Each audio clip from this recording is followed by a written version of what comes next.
Good evening. This is a regularly scheduled meeting of the Wilmette Zoning Board of Appeals. Ms. Roberts, will you please call the roll? Mr. Colang.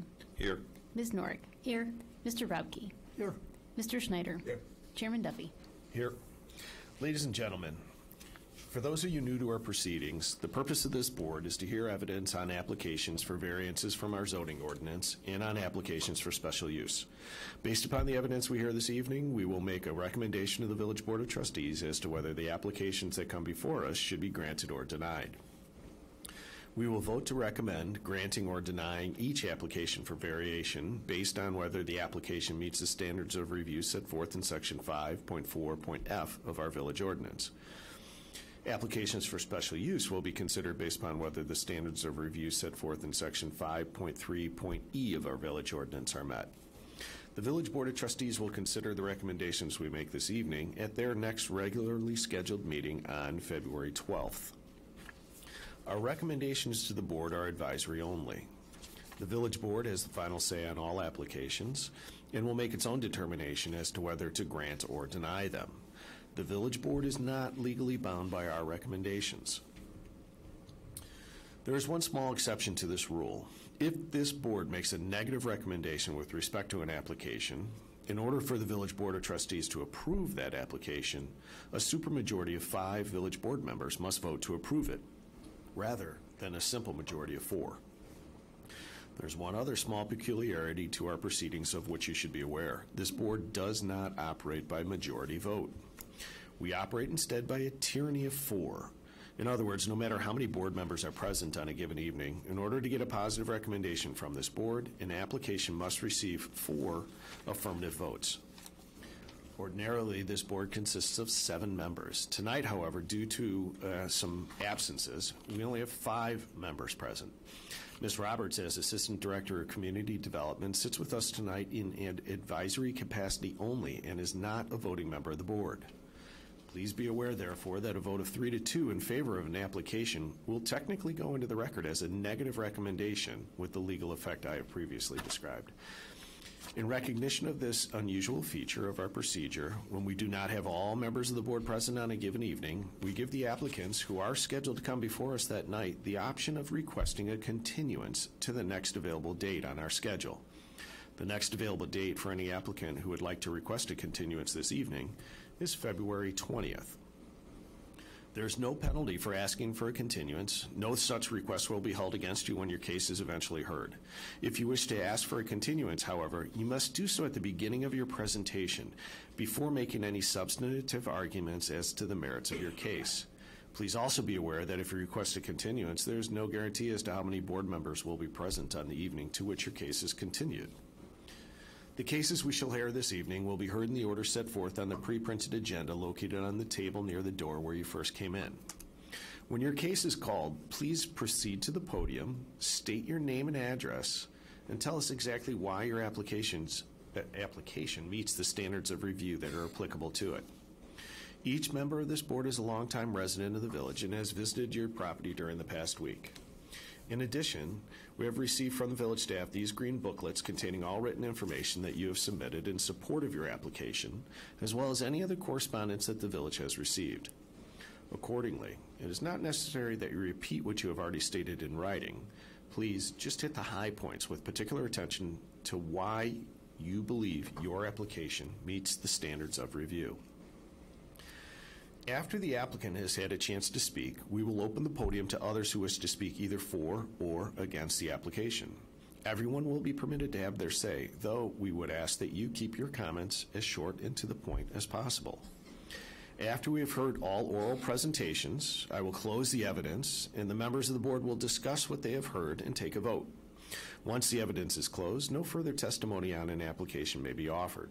The only people entitled to speak during that part of the proceeding will be the members of the board. This meeting is a legal proceeding, and all testimony tonight must be given under oath. If you are here and planning to testify tonight, I would ask that you raise your right hand at this time and be sworn. Do you swear or affirm that you will tell the truth in the testimony that you are about to give? If so, please say, I do. I do. Thank you all. Ms. Roberts, will you please call the first case of the evening? Our first case is 2018 Z47, 1160 Michigan Avenue. The applicant was tabled to tonight and is asking to be tabled to March 20th, 2019. Do I have a motion?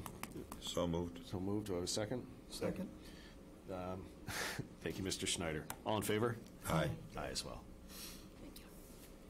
Our next case is 2019 Z2 143 Skokie Boulevard. This is a request for a special use for a carry-out delivery restaurant.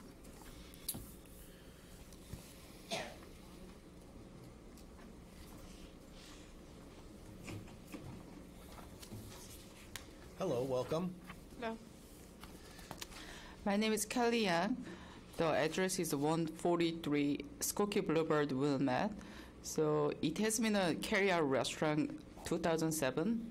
So we're going to use it same as before, like a previous usage. Right. And so in your application you submitted, there's just going to be a few employees that are in, let's see, you said 3 employees, 1 delivery, plus 1 delivery man, and that's weekdays, and then weekends it's 3 employees and 2 delivery men, and that's all the employees you're going to have? Yes. All right. And in here, your hours of operation are going to be 4:30 to 8:30, basically. Yes. In the afternoons each day. All right. Any questions for our applicant? Yeah. Pretty straightforward. All right. Is there anybody in the audience that would like to speak either for or against this case? All right. Seeing no one, I'm going to close the case. You can have a seat. I'm going to ask if there's a member of the board who'd like to make a motion here. Sure. Mr. Robke's motion. With regard to case 2019 Z01, move to recommend granting a request for a special use for a carry-out delivery restaurant at 143 Skokie Boulevard in accordance with plan submitted. Zoning and Board of Appeals must determine if it'll run with the use. It'll run with use yet. Yes. Do I have a second? Mr. Schneider, second. Thank you. Mr. Robke, your motion. I think you summed it up. This is really pretty straightforward. It's been a carry-out. It's consistent with other uses. It's consistent with the plans. Fully support. Mr. Schneider? Same here. No other comment. I support. Anybody else? No? Yeah, this is pretty easy. It was. It's going to be again. Good luck. Congratulations. I do need one of you, or could you, Kelly, please come We up. have to vote. Oh, I'm sorry. I was about to give it away. Just 1 second. All right, let's take a vote. Mr. Robke, Yes. Mr. Schneider, Yes. Mr. Colang, Yes. Ms. Norick. Yes. Chairman Duffy. Yes. So that's going to go as a positive recommendation to the village board. Meeting's on February 12th, I think I said. It's going to be in the same chambers here. You should come just in case there's any questions. I'm sure they're going to wish you well as well. Could you please sign one of these letters acknowledging the dates in your presence and take the other letter with you? Move to recommend granting a request for a special use. No. This one. Move to authorize the chairman to prepare the report and recommendation for the Zoning Board of Appeals for case number 2019-C-02. Do I have a second? Second. All right. Oh, Ms. we've all Norick, second. Ms. Martin, and all in favor? Aye. Aye as well. We're rusty after Yeah, after big the holiday layoff. break. Holy cow. Vote? Who needs to vote? What? Hey, we all said yes. Yeah, that was an easy one. All right, next case, sorry. Our next case is 2018 Z55 405 Linden Avenue. This is a request for special use for an animal hospital to permit the operation of a veterinary office.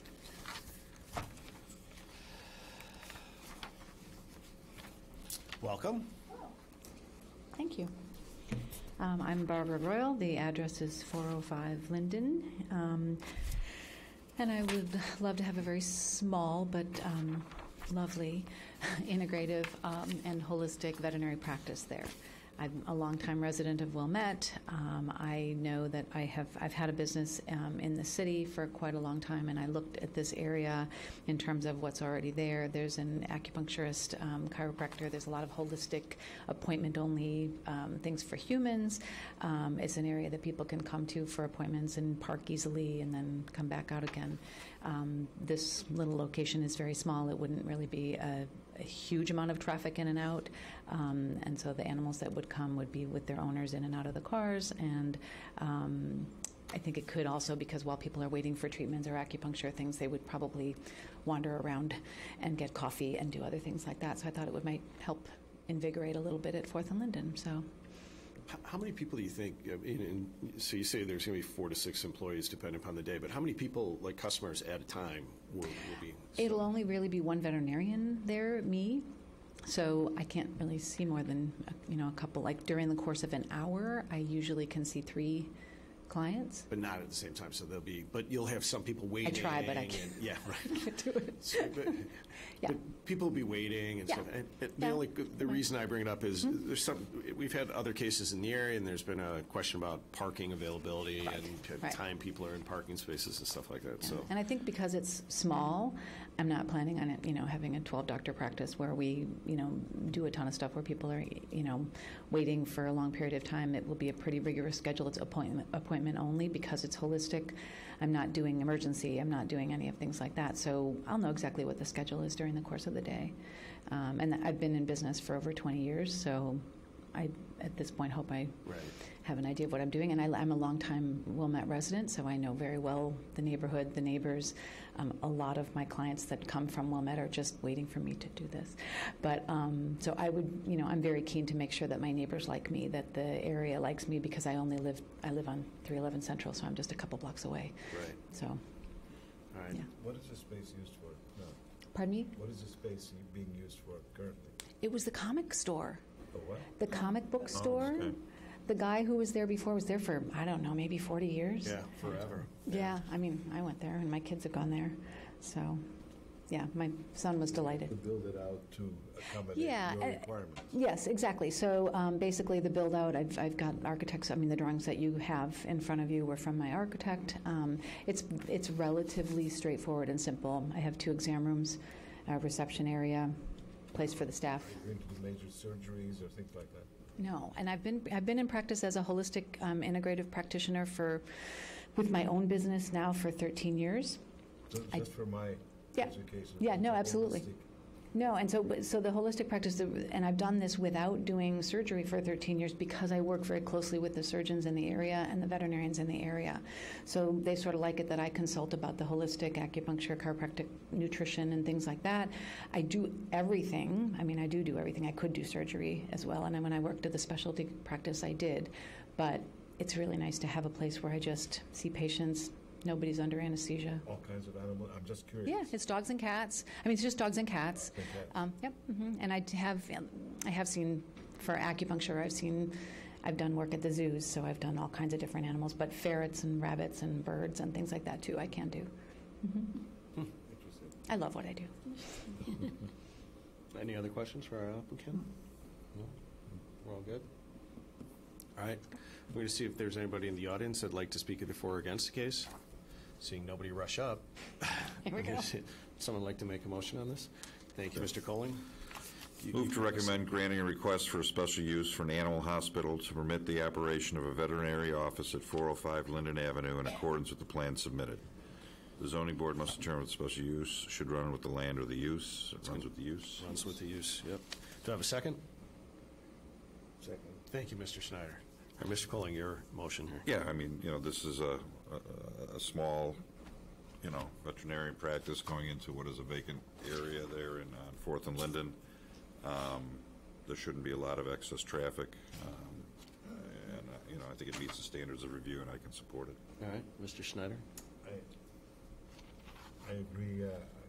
We were all hoping that 4th and Linden would turn into a conventional retail world, but that's not going to happen. And so this is a better fallback than being vacant. So I support it. Mm-hmm. Any other comments? Seems compatible with the other uses in the area, so. Yeah. No, you're good? I'm good. Are you a patient of hers or no? No, okay. My cat didn't make it long enough. Oh, sorry to hear that. Sent chills down my spine. Yeah, I too. It's pretty easy one again. I brought up my only concern, which is parking. But it doesn't seem like people are there for a long period of time. So turnover of spaces should be okay. And you're also doing it more during the day than when maybe there's a higher demand for parking spaces. So I too can support this. We take a vote. Mr. Colling, Yes. Mr. Schneider, Yes. Ms. Norick, Yes. Mr. Robke? Yes. Chairman Duffy? Chairman Duffy votes yes as well. So that's going to go as a positive recommendation of the village board. Meeting's on February 12th again. If you could come up and sign one of these, you can take the other one with you. And you, like the Yanks, you're welcome to leave. You don't have to stay for the whole meeting if you don't want. Yeah. I mean, we're happy to have the audience. We do some comedy up here sometimes, but not a lot. So if you were holding out for that. Bad comedy. Yeah, it's dad comedy. I move to authorize the chairman to prepare the report and recommendation for the Zoning Board of Appeals for case number 2017-Z55. Second. Thank you. All in favor? Aye. Aye as well.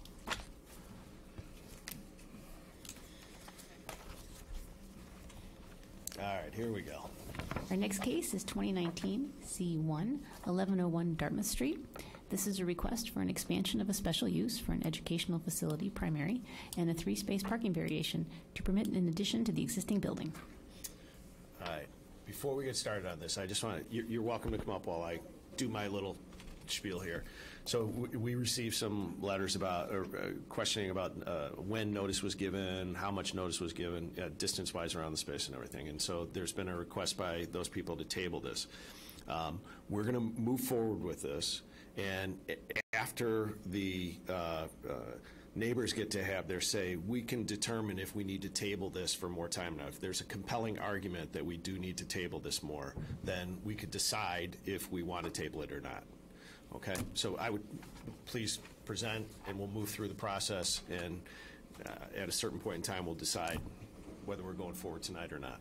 So, cool. All right, thank you very much. Welcome. Thank you. Good evening. My name is Ellen Crispino. I'm the interim business manager for Wilmette District 39, and I'm here on the district's behalf. I have with me in the audience Sandra Moon from STR Architects, who is from our architecture company, and Steve Corcoran, who's here from Erickson Engineering Associates, and he did our traffic study. I'm here to discuss construction at Harper Elementary School, which is located at 1101 Dartmouth Street. District 39 is committed to responding to the expressed needs of the community. For a number of years, we have heard that the community is looking for District 39 to add a full-day kindergarten program. Our current plan is to offer a fee-based kindergarten enrichment program as a first step. We have robust enrollment at all of our schools and the need for additional space in order to accommodate the community's needs. This construction would allow kindergarten students to remain in District 39 for a full day. The construction at Harper is the first phase of the plans. District 39 is seeking a variance from the parking requirements under Article 14 of the Village of Wilmette zoning ordinance. This request is related to the Harper construction that will net an additional 3 classrooms. 2 of these classrooms will be used for kindergarten enrichment, and the 3rd classroom will be used for a very small special education program. The construction plans comply with the other zoning requirements with the exception of this parking variation. Just to give you a brief history, the Harper School was originally constructed in 1941. The school currently has no on-site parking available. The Wilmette zoning ordinance requires elementary schools to provide 1 parking space per classroom. The school currently has 21 classrooms and will have 24 after the addition. Until recently, it was unclear if under Illinois law, public schools were required to comply with zoning requirements.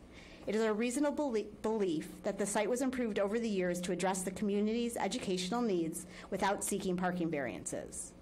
Now that the Illinois Supreme Court has held that public schools are subject to local zoning requirements, the district is seeking the appropriate approvals. The new school programs will need an estimated 6 additional staff.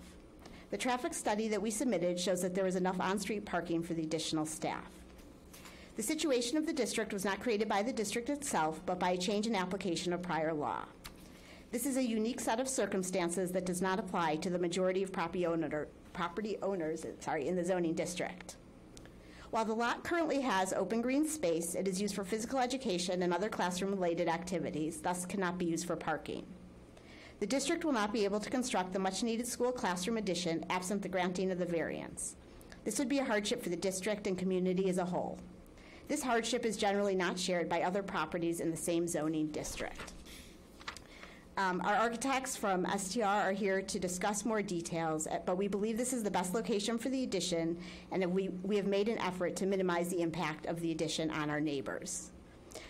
So I can bring up Sandra from STR. I can make a few comments regarding the petition, or if I would have a chance to respond to that afterwards, the timing of that. So the way that our meeting, the order of events in our meeting is you present your case. If there's anybody either for or against that raises some questions, you have the opportunity to respond to those questions. And then that's the end of the interaction.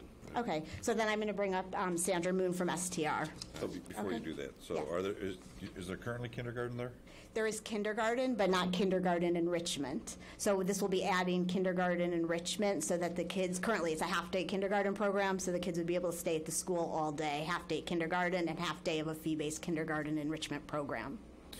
Is this expanding the student population or providing more extensive services to your existing student Right. We would population? expect that the students, for example, that are in the morning kindergarten, those same students would stay for the afternoon kindergarten enrichment. So it's just will allow this children who frequently go outside to other areas, the Park District or different areas for kindergarten enrichment, could stay at one place for the full day, which the community has expressed those needs and requests. Can you, and I don't know if the architect is going to be able to answer this, but do you know how is this shifting classrooms? So will the 1948 edition where the kindergartens are, and there's also a gym in there, is that where they will stay? And these new classrooms are for just, other grades? Or are the kids going to move from where the kindergarten is and the south end and go all the way up to the north end for those other classrooms in enrichment? Want to come up and... So, Okay, I think she could. She's got all the design plans and everything, so she could probably answer All right. better. I have exhibits too. Did you want me to? Yeah, if you want to pull the drawer out. Yeah, and then Tim will put the overhead projector on, and everybody will be able to see.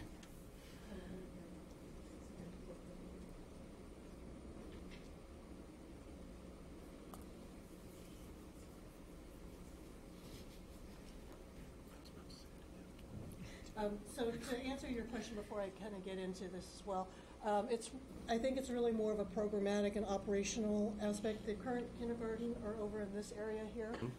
We are proposing the addition, but they... Can you, all right, so, yeah. Sorry. Yeah, that's all right. And they're adjustable. You have to, they're directional, so it's easiest to be in front of them as opposed to like a cone. Yeah. I'm not left-handed. That's okay. Okay.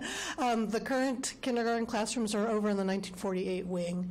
The plan is that the additional kindergarten enrichments will happen around in this area so that they're clustered, and then it's really more of a shift operationally with the other grade levels All just shifting, yeah. shifting along. So, I'm sorry, let me introduce myself to begin with, too. I'm Sandra Moon with STR Partners, Architects, 350 West Ontario in Chicago on behalf of the district, too. So. All right. So then you chose, you decided this was the best location because? Right. So just kind of explaining a little bit about the site and where we are. Obviously, the original building was built in 1941, which is this area in here. You can see over time there have been multiple additions that were added on to the existing Harper School. There's also some grade elevation changes. So, for instance, this area here is really split. You go down to some classrooms here, and then it has a gym above it, and then you exit on grade here. So this is actually lower over in this wing here. We actually looked at a couple different options for different areas, clustering around where the kindergartens could go. We did not want to lose any of the playground space, and we also are maintaining the new addition within all of the required setback areas. At one time, we actually even looked at joining up at this addition, but we wanted to bring it away from the property line as much as we could. So the overall plan is breaking through at an existing classroom here in order to access the new addition, which then also has an exit that can access the play area and also has the lower level access to the cafeteria, which is in this general area here. All right, we have any questions for our architect? You note on one of the plans the proposed stormwater filtration area. What is that? Can you explain that? That is a village requirement, engineering requirement that they wanted the stormwater to go through a gravel filtration area first. What is being proposed here is basically it's underground, and then it has topsoil on top of it, and it'll have grass on top of that, so that it all blends into the field. Where will that water wind up? It'll end up in the storm system, but this is, the area that we had been working through the village engineering So it'll be like a requirements. holding area, kind of, so that it'll be a release, a controlled release into the storm It's a system? controlled release. It is a gravel area that has perforated pipe, so it kind of slows down the runoff area. So stormwater will be piping from the runoff from any rains and stuff. For the new addition stuff will go into the pipes in this area, in the gravel area, and eventually make its way into the storm water system for the village. So it's not like a French drain, it actually will end up in the storm sewer system? Yes. Okay. It is eventually piped and connects over across the street. Mm-hmm. All right. Any other questions? No? Okay. I did want to have one other exhibit if I could show it. Sure. So this was just another 3D rendering looking south towards the new addition to kind of give you an idea in reference. This is just a quick rendering of the existing building that's against the property line. And this is actually the link, and then this is the elevation that faces the playfield. So we are trying to keep similar ridgeline heights, similar aesthetic with the brick, and also the detailing of what's existing there. And also to break it up, because there's the recess and it kind of looks independent, it makes it a smaller module to look more residential as well. All right. Okay. Thank you very much. I have a question for the representative from District 39. How many classes are there per grade today? It varies every year. Kind of, there can be a bubble. Typically, there's four kindergarten classrooms. And first to fourth, it's first through fourth as well. Yeah, it goes kindergarten through fourth. I don't have all the enrollment numbers with me, but it typically averages around 4. And again, sometimes if there's a high enrollment, it could go up to 5, or it could go down to 3. Per grade. Per grade, yes. So again, we're not talking about increasing the population of students there. We're just Right. increasing the services that the facility offers. Exactly. So it would be the same number of students, but they would just be at the school for a longer period of time during the day. All right. All right. All right. I know where you got. Why don't we bring up Traffic? Yeah. So on the enrichment piece, so you'd have a morning session and an afternoon session. So that is kind of being looked at this year. There's a committee through the school district that's going to be looking at logistically how that would work, whether it would be, kindergarten in the morning and kindergarten enrichment in the afternoon, or probably flip. I'm not exactly sure. They're going to have to look logistically on what would work best. All right. Okay. You'll have your opportunity later. I have a question for her. Is that later? Yes. Okay, thank you. All right. Hi. Welcome. Good evening. My name is Steve Corcoran. I'm with Erickson Engineering, Director of Traffic Engineering. I am suffering from a little bit of a cold, so if I sound like a frog, I apologize. I conducted the traffic and parking study in your packet. We're here primarily for parking as far as the zoning board. And as it's already been stated, the site has no parking on site today. With the additional classrooms, we're required to have 24 spaces, and we're going to provide 0, so we ultimately need a variation of 24 spaces in total for the site. We went out and did a parking study, counting the employees. We looked at, prior to going out there, I had a discussion with the principal, and she basically described the worst parking conditions around the school are on leaf collection days and after a big snow, when the streets are restricted from parking. A lot of the streets have restrictions so that the village can come in and either plow or to remove the leaves. So we did a count on a day that they removed the leaves, so that represents the worst case condition. Staff is basically parking in 6 parallel spaces in front of the school on the east side of the school. They're also parking on the north side of the school along Thornwood, and most of them are parking along the angled parking spaces along Thornwood Park to the north. We're expecting up to six additional staff members, assuming they all drive, and we found more than 6 available parking spaces at that time in the on-street parking under those conditions. After we did our study and submitted to the village, they hired a consultant, Civil Tech, they went out and looked at the parking also on what I would call a non-critical day in December, when there was no snow removal and no leaf removal, and they basically agreed with our conclusions that there was enough on-street parking. So we kind of I looked at the worst case. The village consultant looked at a more typical case. In either case, we found that there's enough on-street parking to accommodate the additional staff. Right, and that's the village report's not anything that I remember reading. Is that it is? Mm-hmm. And all right. Yeah, it's the last couple, 2-3 pages. Great, I skipped those. All right, The village staff also asked us just to do a quick traffic study too as part of this, just to see how traffic's going to change.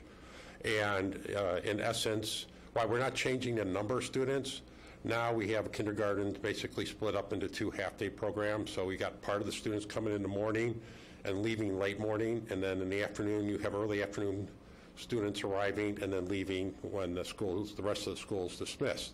So now we're going to have a few more students arriving in the morning, less in the middle of the day, and more at the end. So we looked at the amount of traffic that would be and found it to be a minor increase in traffic, and looked at capacity analysis and didn't find any problems. We're not changing the traffic conditions. We did find, though, in my observations, is that what the parents are supposed to be doing, and the struggle we always have with any school is getting the parents to obey the rules.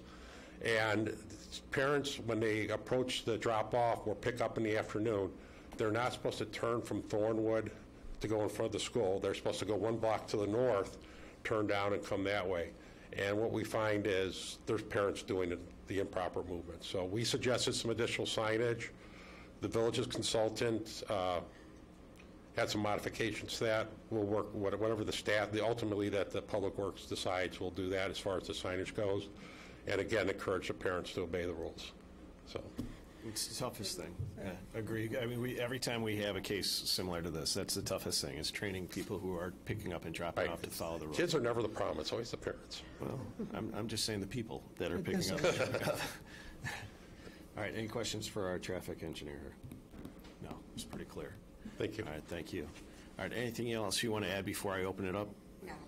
Okay. All right, is there anybody who'd like to speak either for or against this case? All right, I'm going to start, all right, right in the front, red, yep, top, yes, young lady in the red top. I'm sorry, not you. Welcome. Welcome, good evening. My name is Elizabeth Matlin, and I live at 2410 Greenwood Avenue, 3 doors down from Harper Elementary. And my husband and I have lived there for 20 years. And I'm the person who provided you with the materials this evening. I had some, I don't know if I should just begin with some questions that I might have for Mr. Crispino. So is that okay? The way that this works is anybody speaking for or against the case can pose questions, and then the applicant will have an opportunity then to answer all questions that have been posed. At the end? Or? After all the people get up and speak, either for or against. Perfect. That would be fine. One question I had for Ms. Crispino. Hi. It's nice to meet you. I know we've spoken on the phone. It was confusing to me with the intention of the kindergarten, just to kind of understand the program better. I don't know if I'm... Is because in the traffic report, it mentioned that some of the pickup and drop off of the midday kindergarten would be eliminated. And is that because you hear things in the neighborhood, and one of the things that I heard about the enrichment program was that it's going to transition from this enrichment program into, like, the first year, it's a fee-based, parents can opt in or out of letting their children stay in the school all day. And then after that, it was going to the district was going to transition to an all-day kindergarten program, because currently, I believe, we're the only school or one of the only schools that doesn't offer that. And I'm just wondering if you could at some point speak to that because that was a question. All right. Okay. I want to say full off, I love living near Harper School. My husband and I have never sent any children to Harper School. We don't have children, but we love living by the school. We've come to love the neighborhood and the energy and vitality that an elementary school offers. And the children that we often say the children we watched in 1999 when we first moved in and saw our first kid parade, as we have called it, are now 25 to 29 years old. And yet, amazingly, my husband and I have not aged. So we truly feel we live in a magical neighborhood. I have 3 objectives to present this evening.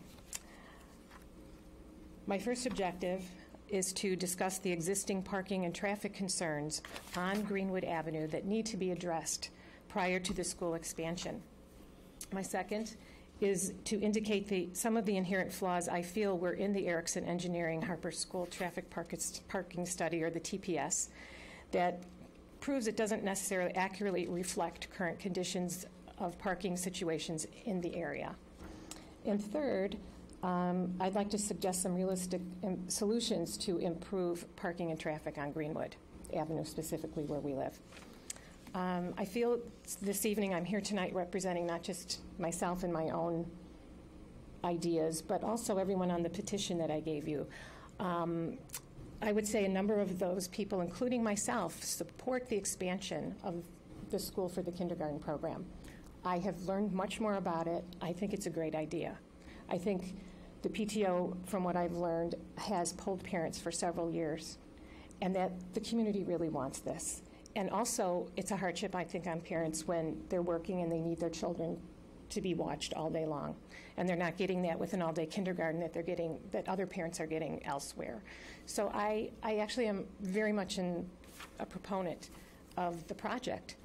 The concerns that I have are over the 20-year evolution of living on this block, what I have seen happen with the impact of the parking and the traffic situations and how it's impacted the quality of lives, not just for those of us who live 5 houses in from the school where all those parking and the closer you are to the school, the more of those exist.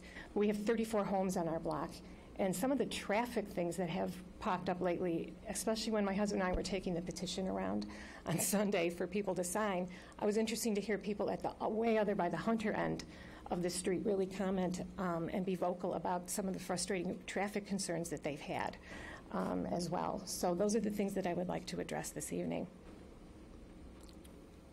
As has already been stated, Harper Elementary School is the smallest property size, or maybe not, of the 4 Wilmette public elementary schools, but it has the highest student population, with 437 students and 60 staff members. There is no on-site parking, as has been stated. It is all street parking. The only designated school parking spaces are those on Dartmouth Street, directly in front of the school, 6 staff-only spots and 1 handicap spot. There are no other officially designated spots for staff parking. It is my understanding that the school administration instructs staff to park in the 47 angled spaces on Dartmouth and the 18 parallel spaces on Kenilworth around Thornwood Park, as well as parallel street parking on the south side of Thornwood, west of Dartmouth. There are no signs that designate these areas as reserved Harper staff parking. Therefore, anyone may park there. Contractors often park along Thornwood Park in both the Dartmouth and Kenilworth areas. I have worked from home during my entire 20-year residency on Greenwood Avenue, so I've mainly been a freelance food editor and writer, and I am in a unique position to observe the reality of what occurs with parking around the school throughout the school day and year. At no time during my 20 years of observing the school parking situation has the Harper staff exclusively used the previously described parking areas that the school has instructed them to use, unless there is a parking ban on Greenwood Avenue and the other surrounding streets, such as was indicated in the traffic report.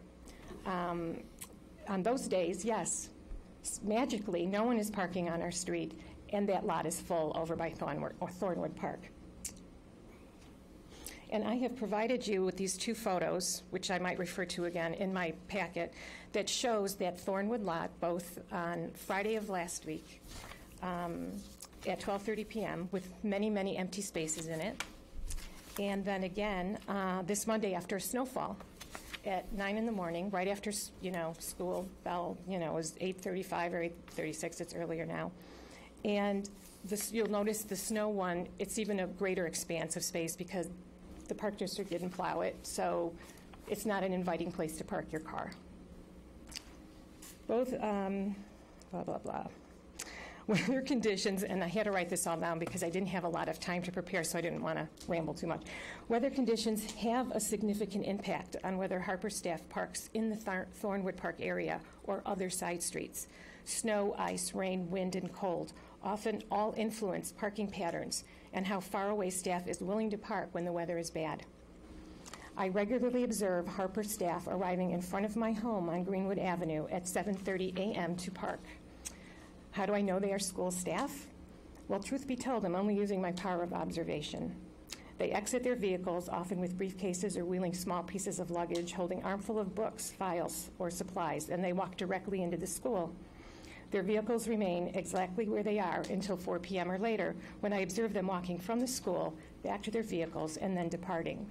And I actually documented that today. I couldn't, if anyone ever wants to see documentation of this, I took a video this morning of a teacher parking directly in front of my house at 7:30 a.m., walking into the school, and then I took photos, just individual photo shots from my window at 1 hour intervals, and the car did not leave until after 4 p.m. Is there no parking on your street? Are people not allowed to park on your street? No, there's all parking on. The parking restrictions right now that exist on Greenwood are only on the west side of the school, where I believe in 2008 or 2009 they had extensive parking restrictions, and they really needed it over there because there's no sidewalks. And it's a skinnier and street. It's the dead end, and they had the turnaround factor. It was a very hazardous situation for children who lived on the block, even trying to walk into the school with, again, the parental factor with the dropping off and people just not paying attention. Excuse me, do you live on the west side? I live on the east side, where there's no parking restrictions at all. Except for the leaf. The leaf and the snow, obviously, right. Okay. But even from 2 to 5 a.m.? 2 to 5 a.m., they're not there. But we have that parking restriction because it's near the school. Yes, we do have that one, correct. Right, that's not village-wide. Because this happens every single day, unless there is a village parking ban, it is reasonable to conclude that the school district is not enforcing their directive for the staff to park in the Thornwood Park area. In addition to staff that remain all day at the school, some staff arrive and depart at various times throughout the day, such as special ed teachers, and they also park on Greenwood Avenue. Other school traffic that parks on our street throughout the day include parents volunteering for lunch duty or other activities.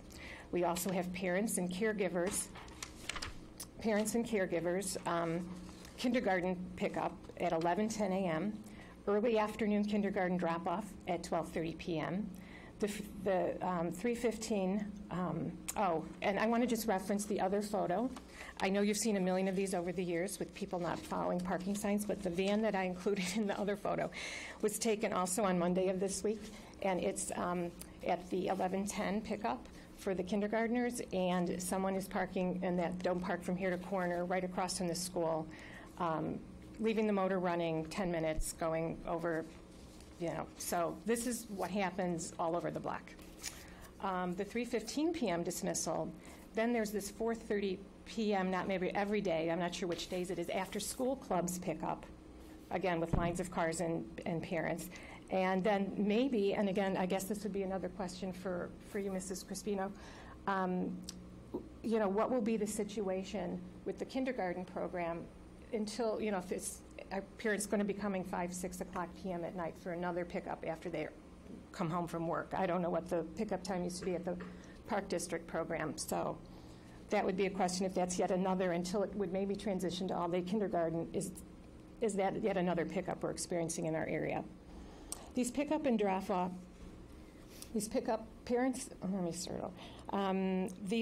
and caregivers often do not know or choose to ignore both school-defined child pickup and drop-off rules, as well as basic rules of common courtesy for Greenwood residents. Those of us who work from home, our stay-at-home parents, or retirees often need to come and go from our residences at various times throughout the day. The nerve of us to have doctor appointments, play dates or classes elsewhere for our preschoolers, grocery shopping, volunteering, etc.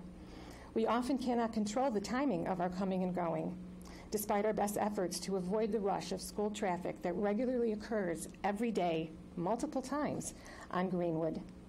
Imagine I'm running a little late for my doctor's appointment, and I am backing out of my garage only to discover that my driveway is fully or partially blocked by a vehicle.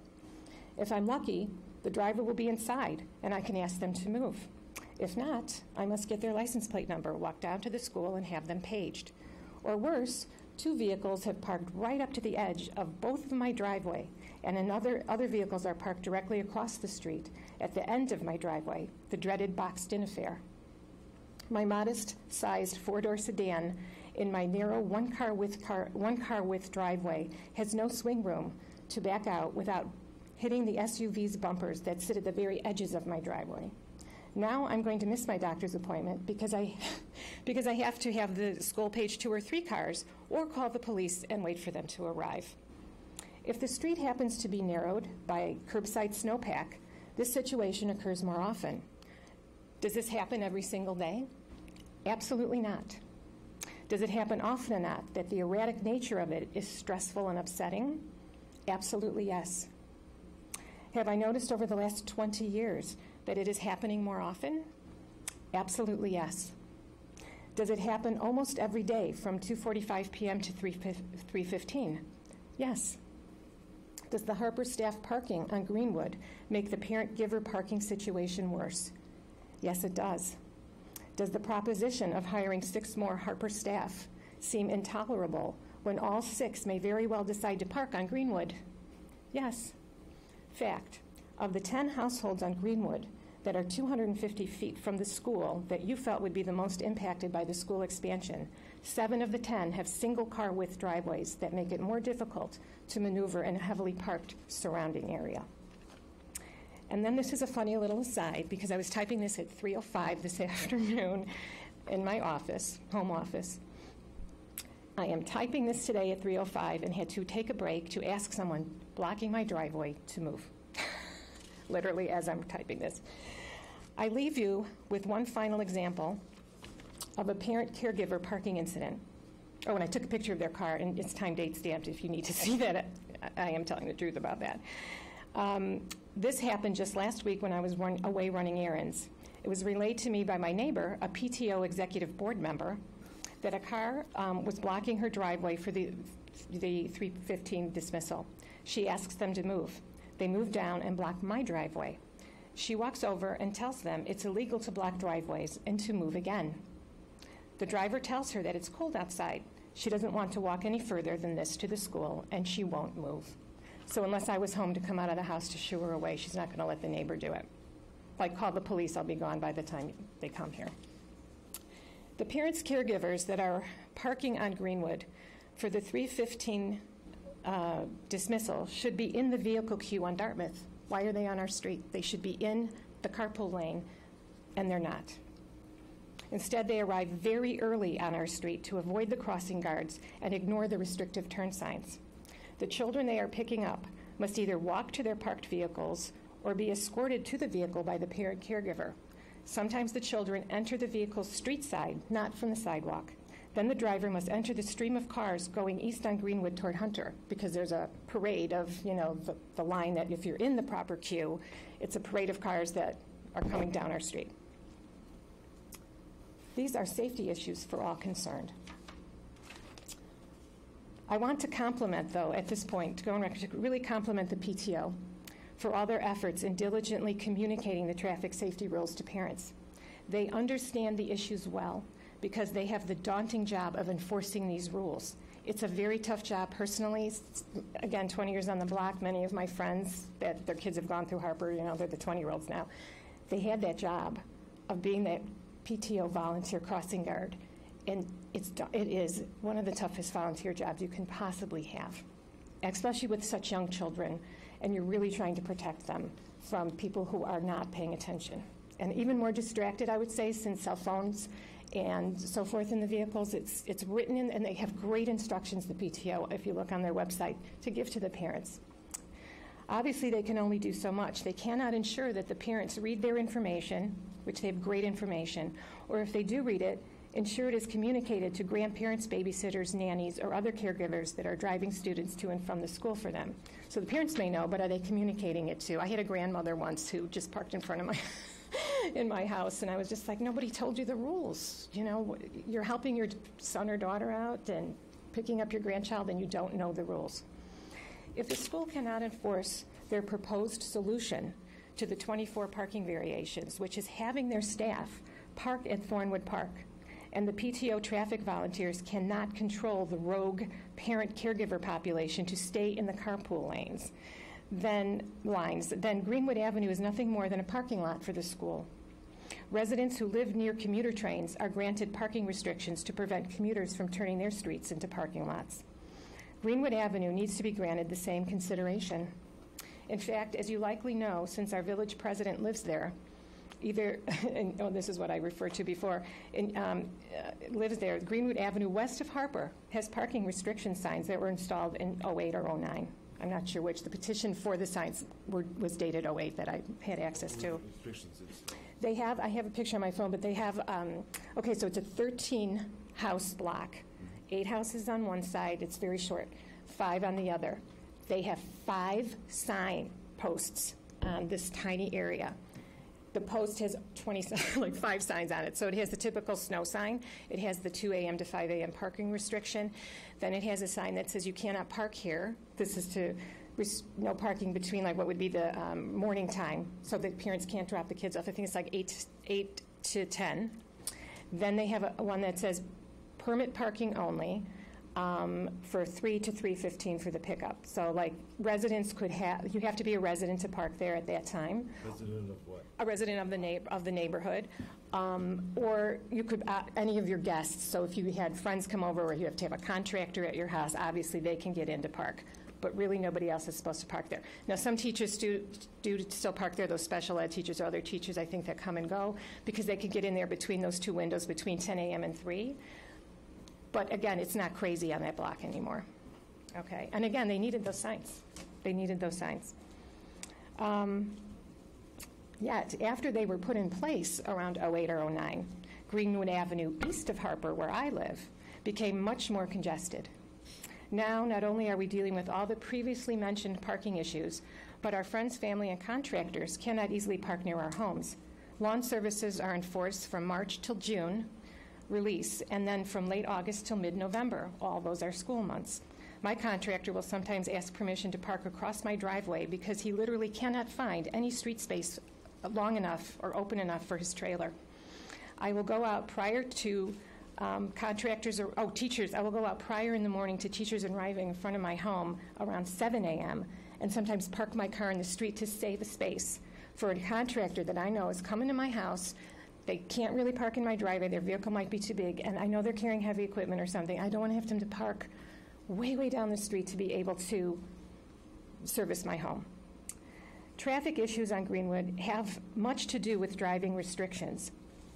So I'm transitioning now from parking to traffic, and this would affect people down the block from us. When my husband and I were taking our petition to residents last Sunday, those living on the east end of our block that are less impacted by parking issues were very vocal about frustration with the traffic restrictions. The do not enter sign at the east side of Greenwood was changed without notification to residents. And I don't even know if it was, I know all last year was in effect. This would be another question for you. When the school changed from a 3:15 p.m. dismissal during the whole week to the 2:15 p.m. dismissal on Fridays. So what they did was the kids one year, and I don't know if it was just last year or the year before, instead of starting at a later date near 9 o'clock, they have them starting just a little after 8:30. So the earlier start date adds a longer day, and then the Friday they get out an hour early. Okay, so what this did to our do not enter sign that we have at the end of the block. So it was always restricted on school days from 8 a.m. to 9:30 a.m. and from 2:45 to 3:45 p.m. So now it restricts traffic from 8 to 9:30 a.m. and from 1:45 to 3:45 p.m. So they can't make the sign so complicated and say on Fridays only school days, it's 1:45 to 2:15, okay? They have, or 1:45 to 2:30 or what, 2:45. They have to, so all they did was they expanded it so it wouldn't look so confusing. So instead of 2 different times, like Monday through Thursday is 2:45 to 3:45, Friday it's 1:45 to 2:45, they just made the whole thing, Monday through Friday, 1:45 to 3:45. Can I ask you something? Sorry to interrupt. Mm-hmm.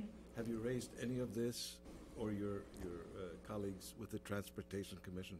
No, we have not. Why not? Well, because it's just gotten worse. We were all dealing with it, and really, it's truly, we know, because we live there, that on unless it's a Friday, if it's Monday through Thursday, we don't pay attention to the 1:45.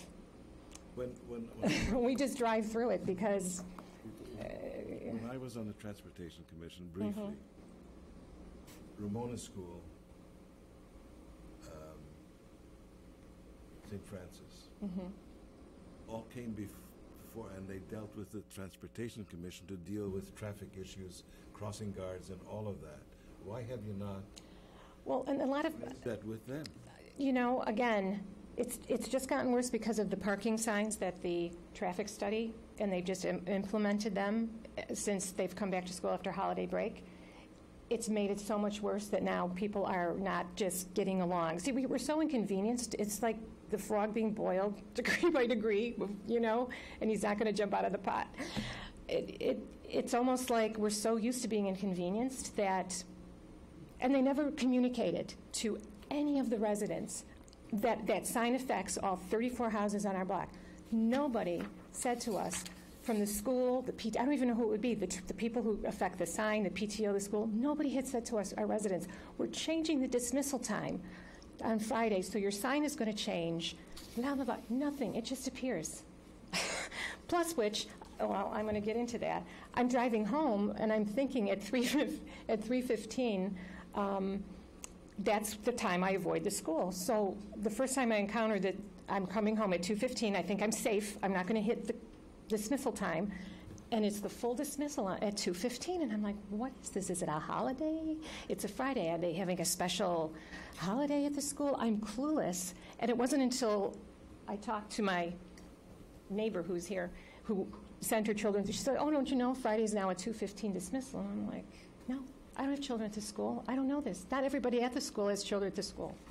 So it's been very, very frustrating. And you're right, we should have gone. But, I mean, we're all busy living our lives. We think, I'll cope. I know. I'm just going to ignore the sign, and if I get ticketed, I'll complain.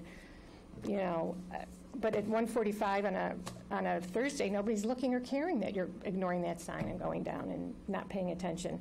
So you have to tell your contractors, ignore the sign, you know. And I'll tell you why now they can't go around on Thornwood. Because that was always our way to go. Then the hours you can't go down Greenwood, you're going to go down to Thornwood and turn onto Dartmouth and come down Greenwood that way. We can no longer do that during those hours.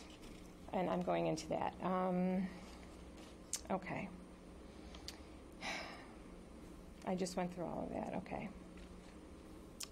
Where? All right, then, this is the issue. Just beginning the week of January 7th, again, without any notification from the PTO, because they're kind of the ones in charge of traffic control, signs went up restricting all traffic from turning onto Dartmouth from either direction of Thornwood. So if you're coming down Thornwood from Illinois Road, or if you're coming down Thornwood from Hunter, you will encounter a sign that says you cannot turn right or you cannot turn left onto Dartmouth. This is the only way we can get to our homes if we can't come down Greenwood. This is the only way in. That is the only way Greenwood residents can get to their homes legally from 8 a.m. to 9:30, the morning drop-off. You can't go down Greenwood towards the school, and 1:45 to 3:45, Monday through Friday. For the 20 years I have lived here, I have always been able to turn onto Dartmouth outside of the carpool line, which starts forming at 2:45. A half an hour before bell, at 3:15, that line starts forming because parents want to get to the front of it, okay? So I've always been able to turn around that line and go down Greenwood safely and get to my Greenwood and get to my home. Several residents, when we were getting this petition signed, told us they were stopped by crossing guards telling them they couldn't cut the line and turn.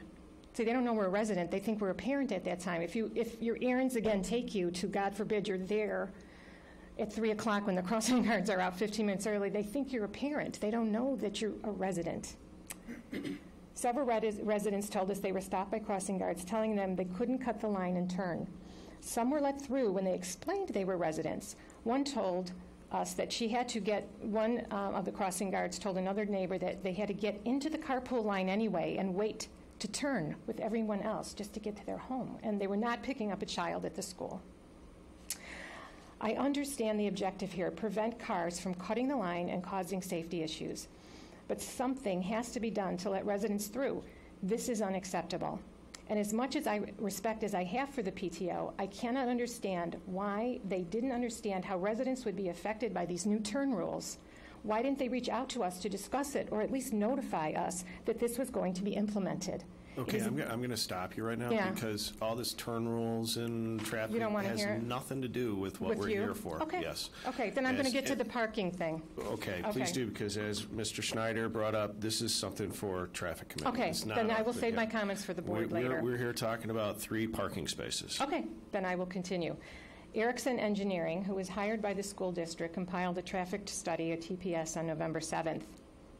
Here are my and the Civil Tech on December 11th. Here are my comments. I understand when I hear the comments about why they thought that would be a good day, the leaf ban day, the parking ban day for the leaf pickup, that they're trying to see, hey, let's clear the streets, which is kind of assuming the teachers aren't all, even that mentality, let's make it the worst parking day and put all the cars over at, where they're happy on the streets to see if we have enough spaces for that 6 additional staff. That's already assuming that they're not all parking there anyway every day, okay? So I think it's flawed because it's not seeing then what the normal parking situation is and how many cars in our streets are teachers.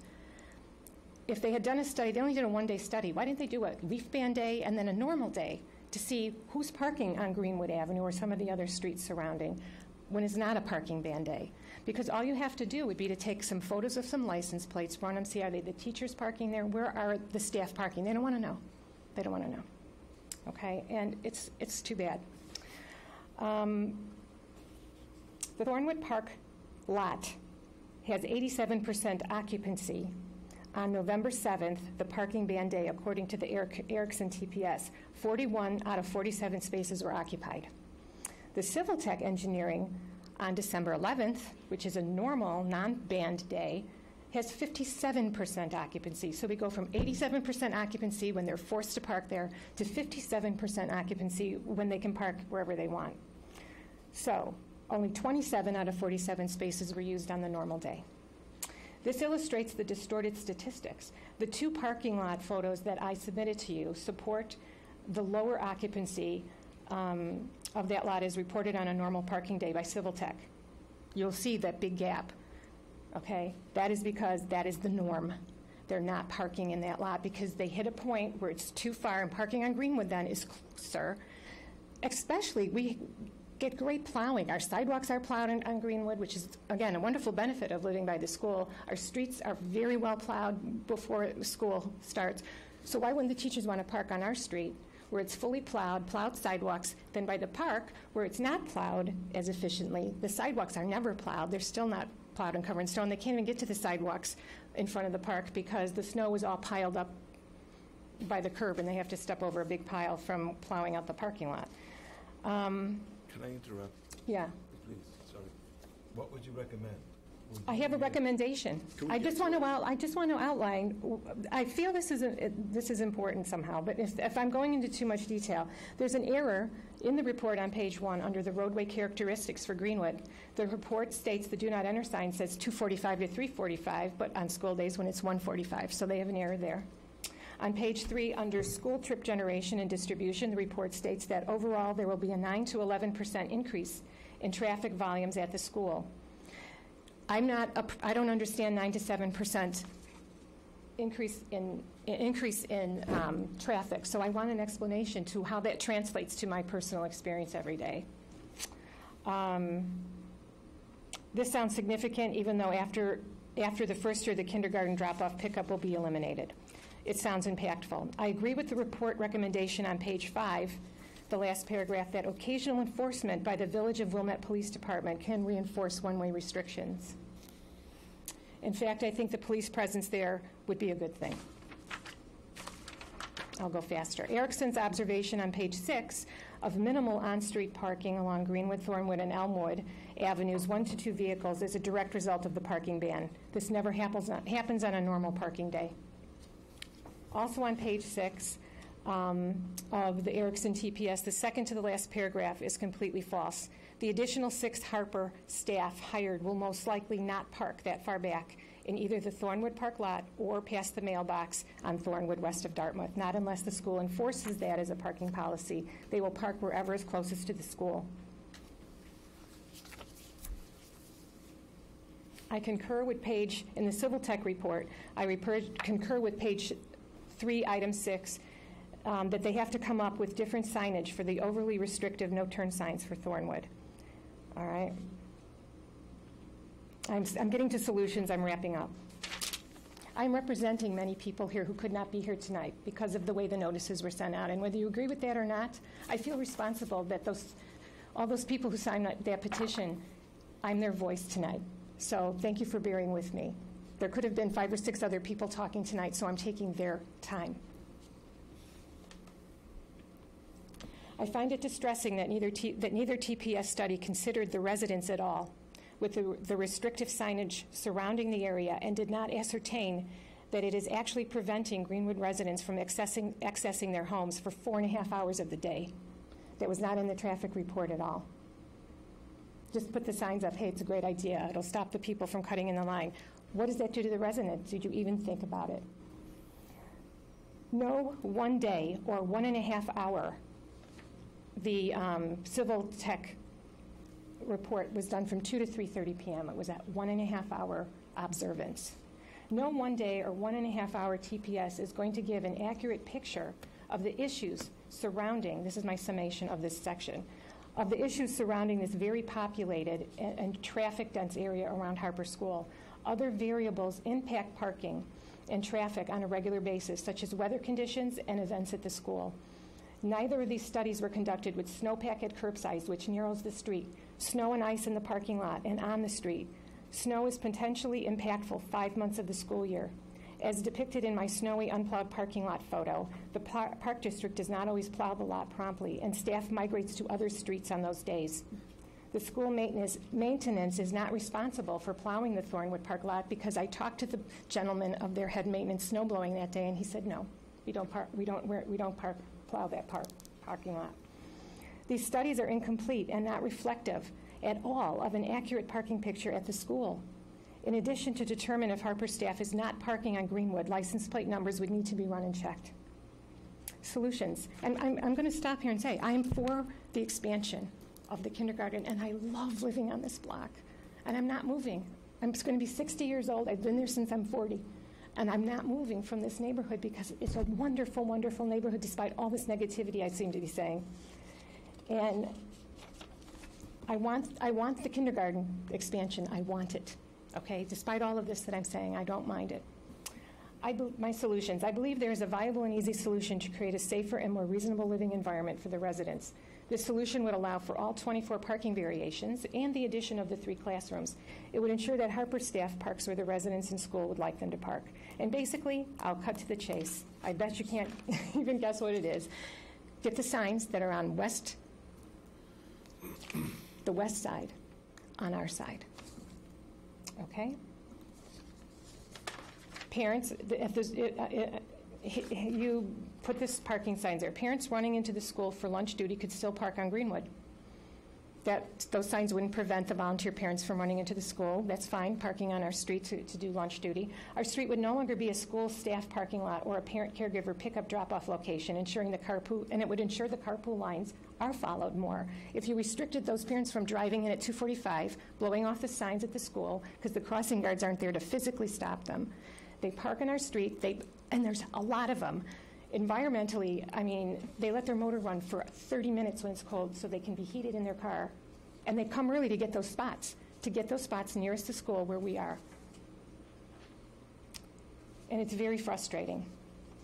Then the carpool lines would be followed, wouldn't they, if they couldn't get onto our street because of parking restrictions? Excuse me again for interrupting. So your recommendations are? To have the parking sign. To have signage changed, to have other enforcement. Right. So if I understand what she's saying, you want no parking signs on the street for the windows of the drop-off and pickup times? The signs that they have, I believe, on the other side of Greenwood.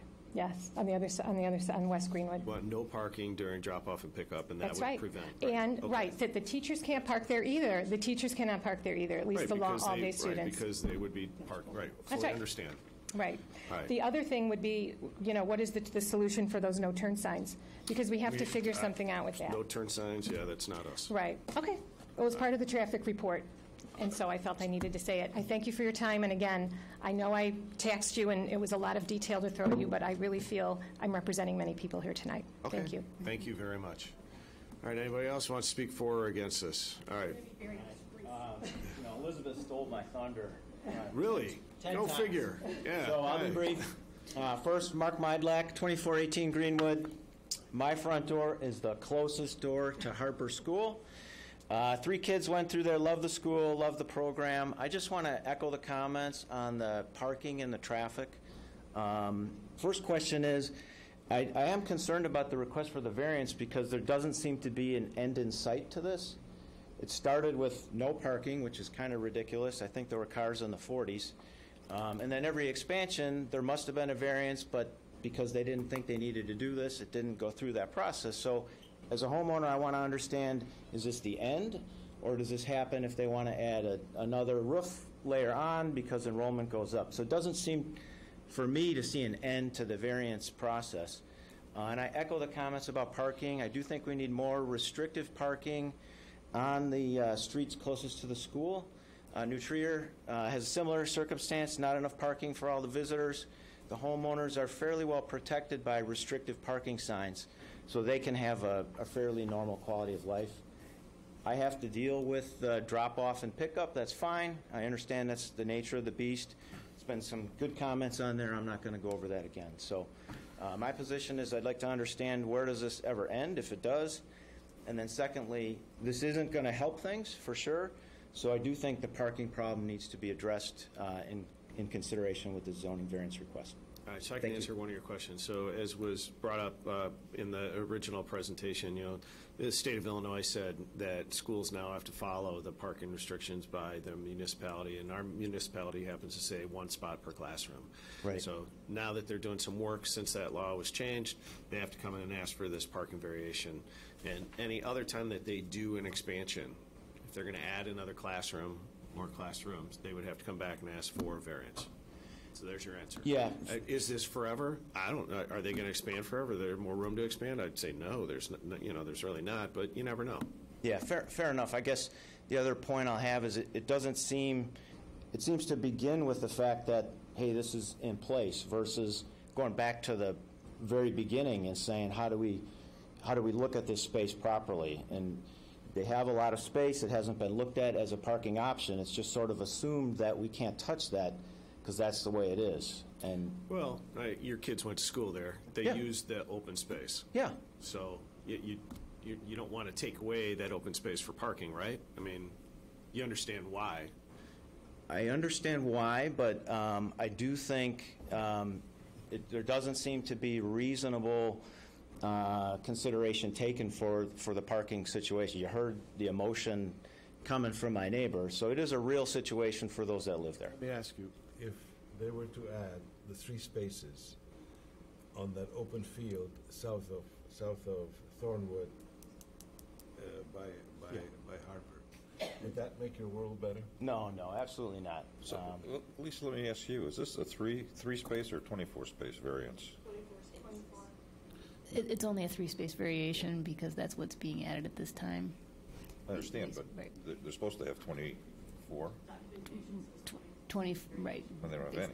Correct. So, but is this kind of a grandfathered or? Right. The way the ordinance is written is that it's cumulative and rather than, or adding beyond rather right. than add So it's- all together. So it's not like, Michigan Shores, every time they come in and need a variance, we got to give them 18 or 20,000 square feet of variance because it's accumulated, this is from a point forward. Yeah, but with all due respect, that point forward is sort of unreasonable. I mean, you wouldn't approve a new construction project. As Mr. Schneider said, I mean, would you think that a reasonable solution is to carve out 3 spaces on the property? No. Okay, so then the solution is, let's try and work on the parking situation that we have, and we are trying to make a recommendation to the village board, and part of our recommendation can be, that the village board says, to District 39, we would like to see you maybe come up with some new rules for parking for your teachers or enforce the existing rules for your teachers. Yeah. I mean, this is how we work, and I fully understand your concerns. My kids went there, but I walked. It's close enough to walk, thankfully. Times I had to pick up, it was terrible sitting in that line and circling around Thornwood Park and everything, but Okay. if you follow the rules, things work out a little better. The rules are in place not to be broken, but to be followed. Okay. All right. Thank you. Thank you. I would recommend that you engage the Transportation Commission to say, look, we have a serious problem. Yeah. Let's fix it. And as they've done in other schools. Okay, perfect. And that's where you need to go to deal with this. Because I think 3 spaces will not make a big. No, three more cars. You're not going to see. You're not really going to feel 3-car difference. I know you know. Okay, 3 more teachers are going to try and park closer, but you can only fit so many cars on a block. Yeah, fair enough. But hopefully the momentum of this will. I'm almost hearing. I don't know if I'm hearing it like, hey, this is a separate deal. Go work it out with those guys. I would hope that you put this in the recommendation that this has to be solved. No Yes. question. Right? It's in the notes going to the village board right now. Great. That maybe they, hold off on granting this until the Transportation Committee has a look at it and makes a recommendation to them to move forward. Okay. So, Yeah, that's perfect. Thank you. yeah. Thank you. All right. Would anybody else? Yep. Okay. Yes, please come forward.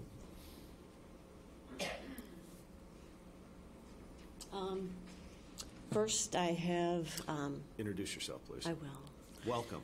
Welcome. Thank you. My name is Cindy Meidlack. I am married to Mark. I let him go first because he is very quick and to the point, and I'm not much longer than he is, but I also have a very different perspective. I live at 2418, which is the northeast corner, the intersection of Dartmouth and Greenwood Avenue, directly across the street from the school, and the crossing guard is right there. So if I could first just have my questions that I have for the school district. In her presentation today, she said the first phase of this project, so I really would like to have her answer to whether or not there are scheduled, anticipated, or subsequent additions that are planned or in the pipe works for the Harper Elementary School. I am also interested,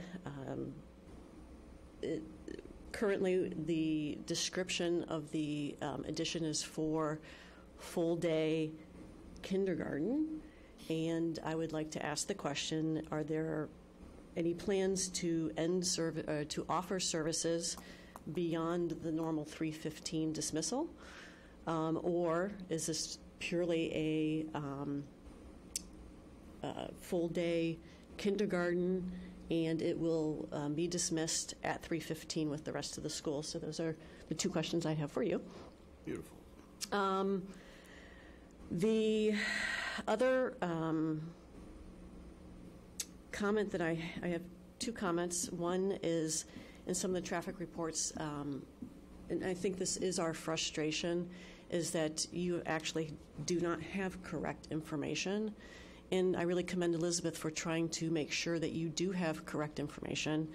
One thing I would just like to highlight is that when there is parking on both sides of the street at Greenwood, it is a 1 single lane for about halfway down the block.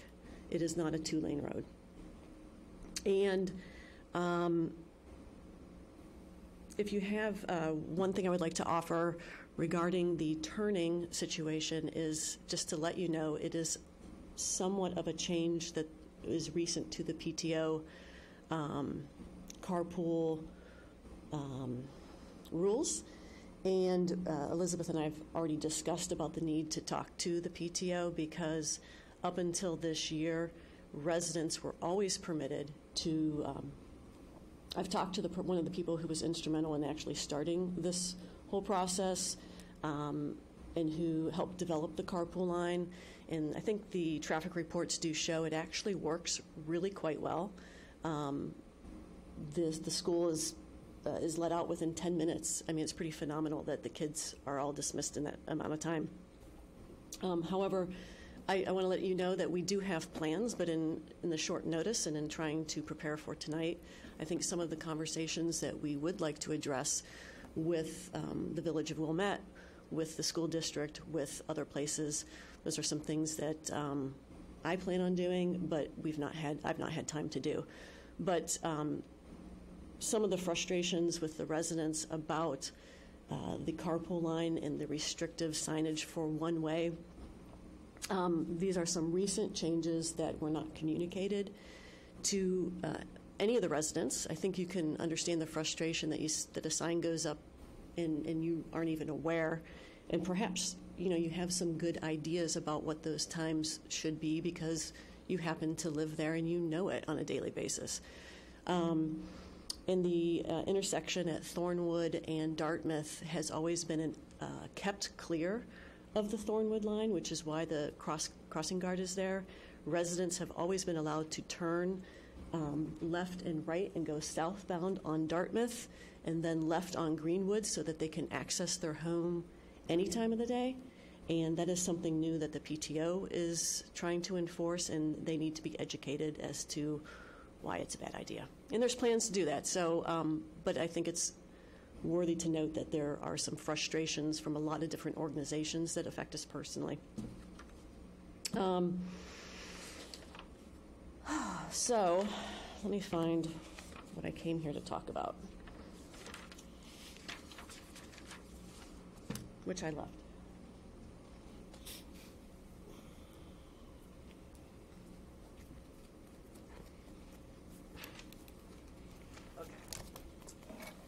Sorry, there's so much to try to read.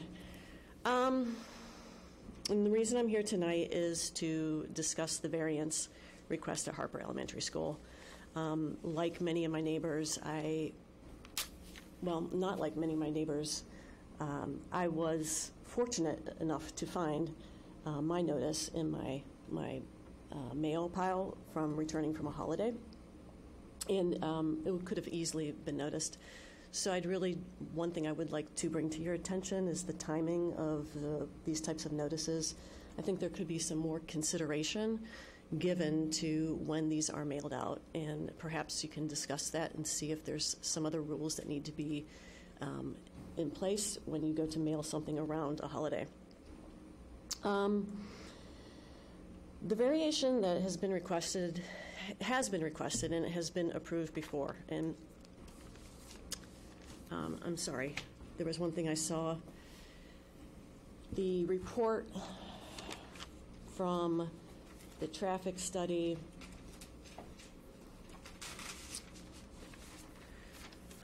done by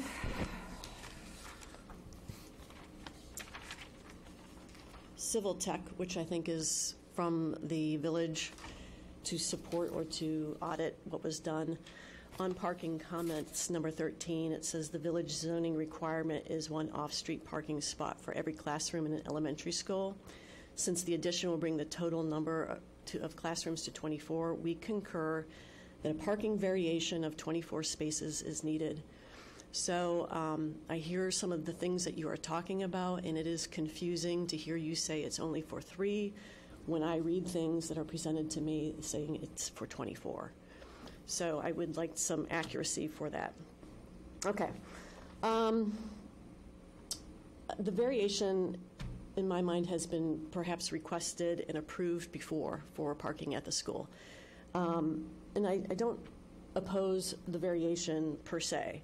What I oppose really is the lack of the enforcement of the recommendation. I have lived on Greenwood for 15 years. I have plenty of experience with the traffic patterns. You may call me, and I'd be happy to share it another time, because I know you don't want to hear it tonight. I don't just see it, I really live it daily. There is no inconvenience for me to normal school traffic. As you have heard, I have 3 kids who have gone through the school. Parents come and go. They volunteer at the school, as I have. They come to meet teachers. Kids leave their gym shoes and lunches in the car, and they need to be brought in. There's a million different things. And, it's been my pleasure to watch my 3 kids go through the school. If the parking is restricted on Dartmouth because of carpool protocol, then they do park on neighboring streets. And mostly that's referencing that there is a time of day where there's no parking on Dartmouth at the school because of the kindergarten drop-off and pickup. To me, this is part of living near a school, and it's really not a burden for what is normal.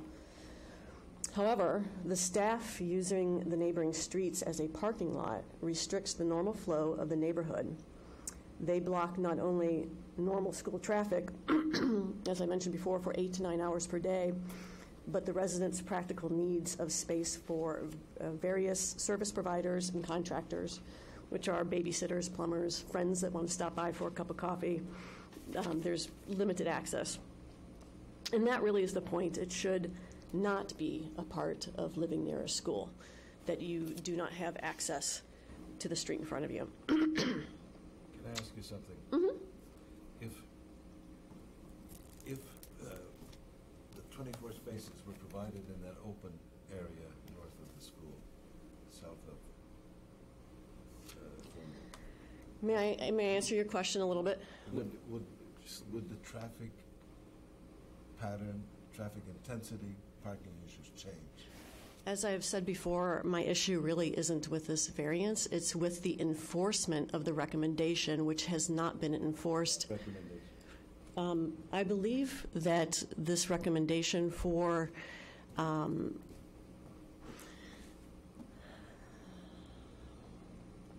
I have spoken to individuals who were instrumental in protecting the green space over at Harper long before I actually moved on. I do have a history of what occurred. There was plenty of change that occurred on the Dartmouth side of the school, where there was removal of perpendicular parking. There was a desire to put a parking lot on the school at that time. So let's go, the recommendation you keep referring to are you referring to the recommendation that's in the traffic study? Or are you referring to I'm a trying to answer his question, which was, I believe it was back in 1999, and I'm sorry I did not have notice enough to have specific answers for you, but during one of... I know what you're referring to. There was a desire at one point to put a parking lot on site at Harper Elementary School. The residents of the community wanted to protect the green space, which I want to protect also. The compromise that came up was there was somebody from the village who met with the PTO members who were really passionate about maintaining this green space. And the consensus was, why, and it's good governance, and I think it's a good example for everybody, why would we spend taxpayer money for a parking lot at a school when we have a practically empty parking lot right here at the public Thornwood Park? It's good governance. There was no reason to spend the money, and at that time, it was determined that and suggested that the teachers would utilize the unused space at Thornwood Park as the place where they would park, and therefore spending more government funds on a parking lot at the public school was unnecessary. So what I hear you saying is you don't have an issue with the variance. You don't want 24 cars on the green space. So really what you're saying is you want signage on Greenwood, and you want the teachers to park at Thornwood Park, and that's what you think would be a good solution. I think the issue for most residents near the school, and I've lived here for 15 years. Things changed when the signage changed on the back of, on the west side of Greenwood, and our situation became a little bit worse. What I don't want to do, and I really want this board to think about this part of it, is, you know, yes, I want the signage to change. I want some type of recommendation of how we can enforce the recommendation. So the recommendation that they park around there's a Park. there's a variance that's being asked for, and 2 traffic studies have said our recommendation is that there's plenty of space at Thornwood Park for the teachers to park. And if that was enforced, that is the teacher parking lot and that's where they should park, if that was enforced, as I said before, normal traffic of parents coming and going to volunteer, that turns over. They come and go. It's really not a burden to have that occur. What is a burden, though, is to go halfway down a block and have 10 cars, 5 on each side, there for 9 hours. That is really inconvenience for how we live, and anybody would live, and that, I think, is the burden. Now, I think the school, the addition, my neighbors, you know, I have actually no preference for whether the addition goes through or not, because my kids are in college and at Nutria right now. I'm not going to use these services. But, you know, the community around me with young children are very passionate about this, and it is something that I would like to support with them. The green space that is at the school. My kids did field day. They had the Olympic days that they were there. It's really, even now when I see it, it's really a great space to offer these young children some green space. So no, I really don't want a parking lot on the school grounds, and I really would like to retain that. The things that I would like to see go forward before I think the zoning board should approve this is, does the school district have a plan on how they are going to enforce teachers parking at the school? Does the village have a plan? If this variance is approved and you're saying we're approving this because the traffic studies say this is where they can park, this is adequate parking, how are you going to enforce that is where they're going to park on a public street? My questions are, how can we put up reasonable signage so that we can have a neighborhood street? What are your recommendations for that? And until some of these important questions are answered and there's a plan in place, I really feel like it would be negligent to pass a variance without having a solution in place that addresses a really very real need and frustration for the neighborhood. One thing I'd really like to say also is I believe that Harper's character also resides,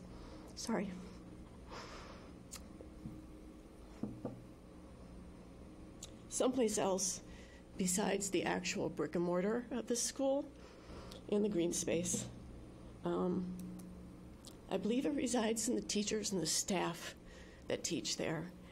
And as a parent, I was appalled to be driving by the space I am asking them to park on Monday morning, and it's not plowed.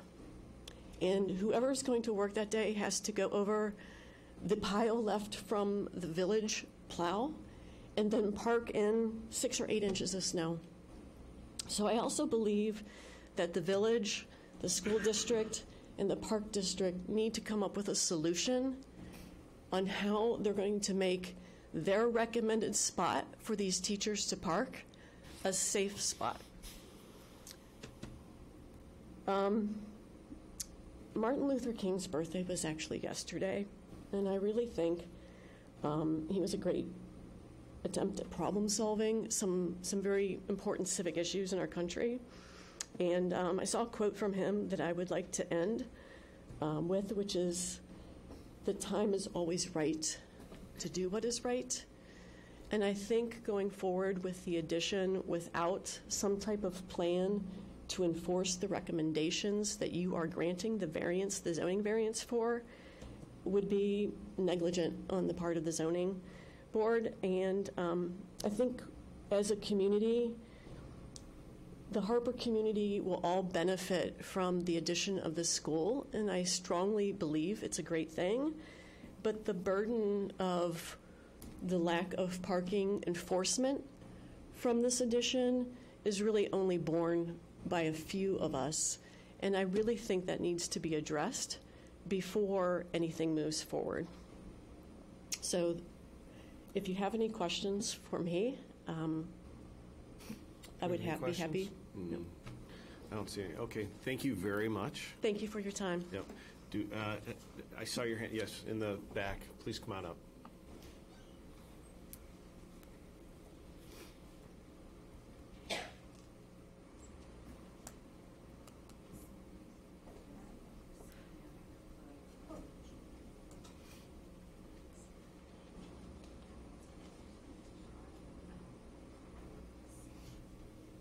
All you have to do is lay it up there, and Tim will see that we need the overhead projector on.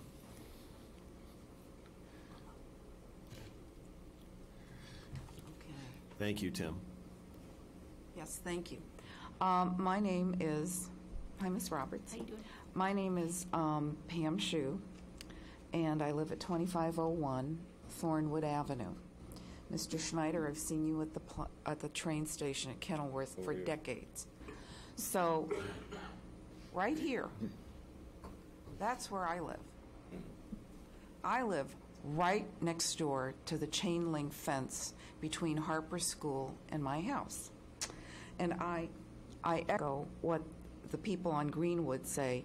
I experienced the same thing on Thornwood. You think that the only street that's impacted by all the parking problems would be Little Greenwood Street, but Big Thornwood Street has the same problems. And I see the teachers who come, and they're very diligent. They're so conscientious. They're there at 7 o'clock in the morning, parking legally, conveniently, on Thornwood, adjacent to the chain link fence for Harper School there. I got no problem with that. There is a real traffic problem when school's in session. And the idea that parents, well-intentioned parents, God forbid the kids should get cold or wet. Inclement weather brings out the worst of the parking transgressions. They will park right bumping up against my driveway. And, you know, luckily, I have a wide driveway and a lot of cement, you know, a lot of driveway. And anecdotally, when I was working, my friends would chuckle that people parked in our driveway and let their kids access their cars from our driveway.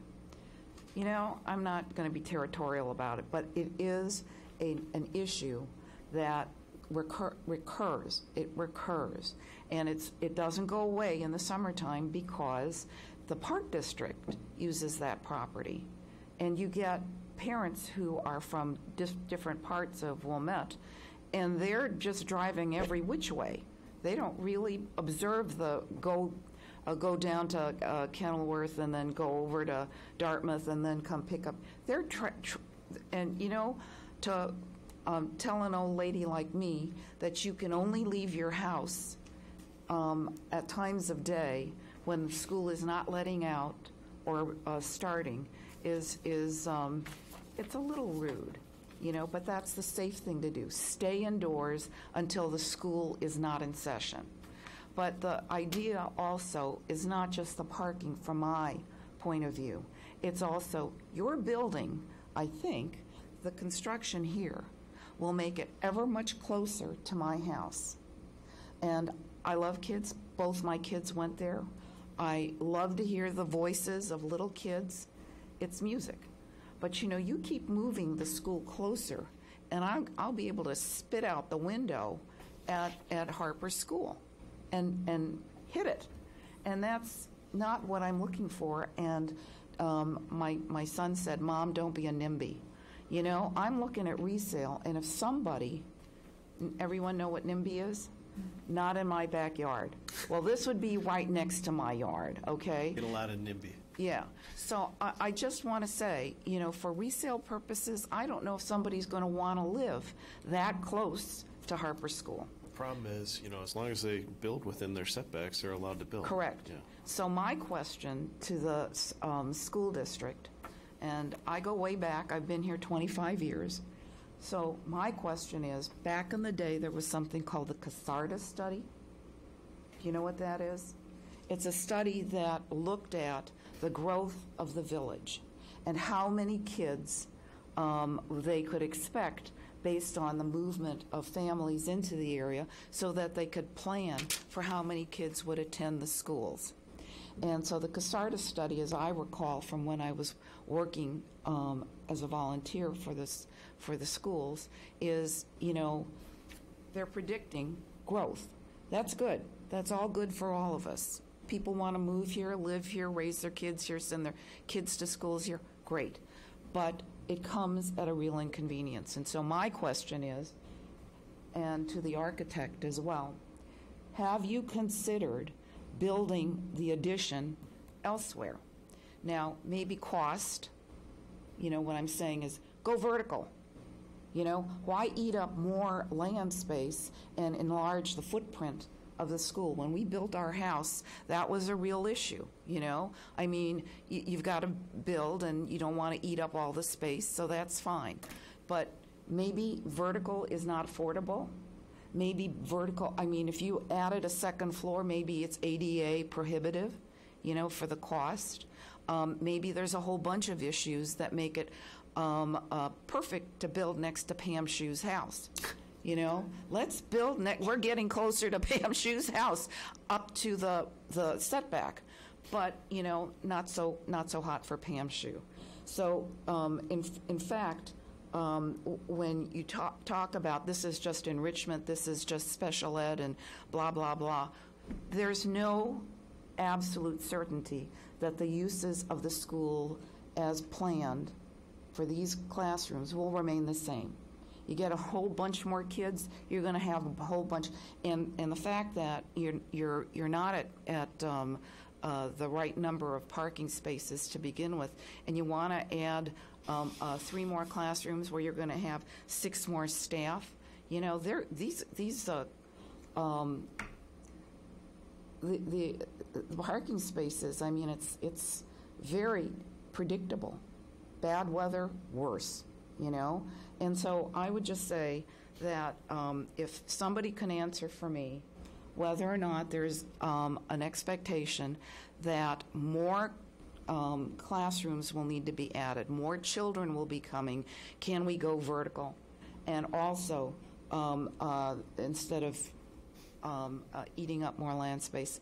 And also the 3 parking space variation that is being considered, that you have no idea.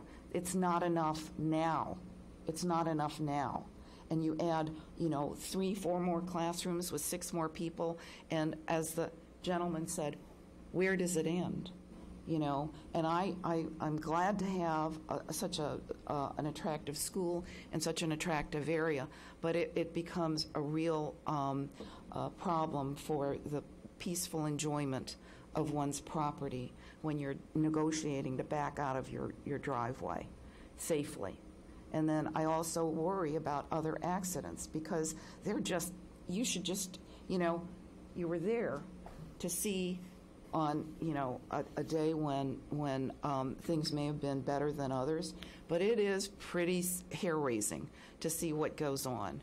And I just ask that if you have another meeting and welcome other people to speak about this, that you all give thoughts to, the problems that the residents in the neighborhood have. And I have no idea what the people on Dartmouth might think as well, because, we haven't heard from any of them either. One recommendation, instead of converting, parking spaces, have we considered, is it possible that we, the school might use, this is really out there, this is outside the box, but there's the Seventh-day Adventist Church, and it's on Lake Avenue, near Illinois Road, and it's west of the fire station.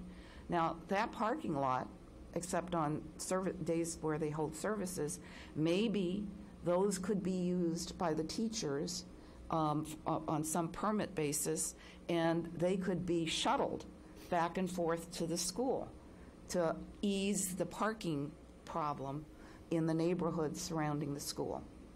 I'm not here to critique the teachers. I think they do a grand job. And the parents, I get it. I had to worry about my kids. But this is getting to be really pretty unsustainable. So thank you very much. Thank you. So before we go to answering the questions posed, Lisa, how, at what point in time would the traffic committee, really have an opportunity to look at this? I mean, what's the order of events wise, Because oftentimes we get a zoning request and it's already been reviewed by another committee. Really? Yeah, in this case, it's up to other people besides me. It's possible that the village board could ask the Transportation Commission to take a look at it before they hear it. We don't get a lot of these, so there isn't like a hard and fast process. Yeah. Can we cover this in discussion? Well, I think, I think though that I just wanted to know order of events so that as some of these questions that were posed were things that, we could just make a recommendation to the village board that they bring this to transportation before they make a decision on it on their own.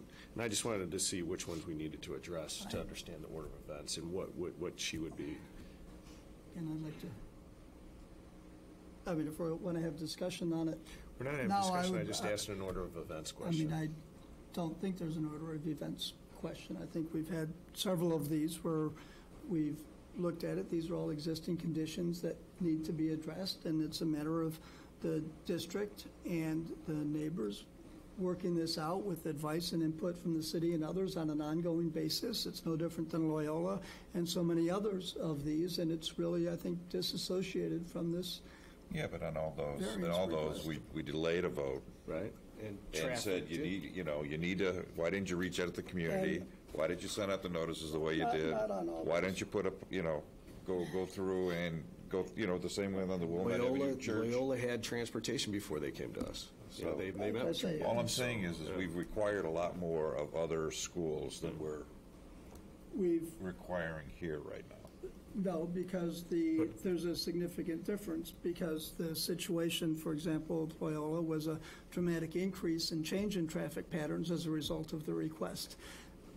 I don't think anybody's expecting this to be a dramatic change. Everything that I'm hearing is a series of existing conditions that need to be addressed. Well, it's no different than St. Francis, which were existing conditions. So this and is that really, was delayed. I think there's, to a large degree, this is a lack of awareness by the village. Using this as an opportunity to flush out an issue, which is a legitimate issue that needs to be addressed. But if this variance wasn't before us, this issue should still be addressed, and it's really independent of it. It's not caused by the variance. But again, how much is the Harper staff aware of the complaints of the neighbors? How much? I mean, what have the neighbors done to let anybody know that there's this big issue? So, I mean, Pete, we're all learning of it for the first time sitting here, right? I mean, I read this case and I thought, three spaces. I don't know.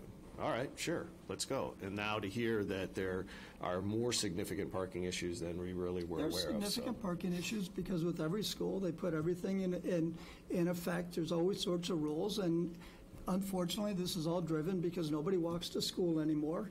True. Because everybody gets dropped off. The Village of Wilmette even says it's illegal for a first grader to walk to school by themselves, which is totally absurd. So, of course, you're going to get all these people. People keep saying carpool. I'll bet none of these people are carpooling. It's all, one big car. You need a car seat for each kid. I always say it's if you did an anthropological study from video, you'd think it was illegal to drive an SUV in a school zone unless you were talking on a phone. But that's what happens when you look. It's the same thing at Ramona. We've all had kids. I'm lucky I've never driven my kid. He's always walked. Mine too. That's what's driven. It's an ongoing issue. It's not going to be solved tonight. It may not be solved for 6 months. It's no different from Loyola, where they came. It's a matter of ongoing dialogue. It's a matter of getting the issue out there on the table, which is out there. And now it's ongoing dialogue that is really separate from this. And for all the talk about Loyola, it's the same issue. I drive by there almost every day, and they're using all the side streets they're not supposed to. There's ongoing enforcement issues. It's never going to go away as an issue, but with dialogue, everybody's going to know that everybody's making best efforts and try to implement rules that make it a little bit better. Can I get that soapbox right there? You want me to just... Yeah. Oh. All right, let's have school representatives come up and answer some of the questions. I wrote down a list of questions.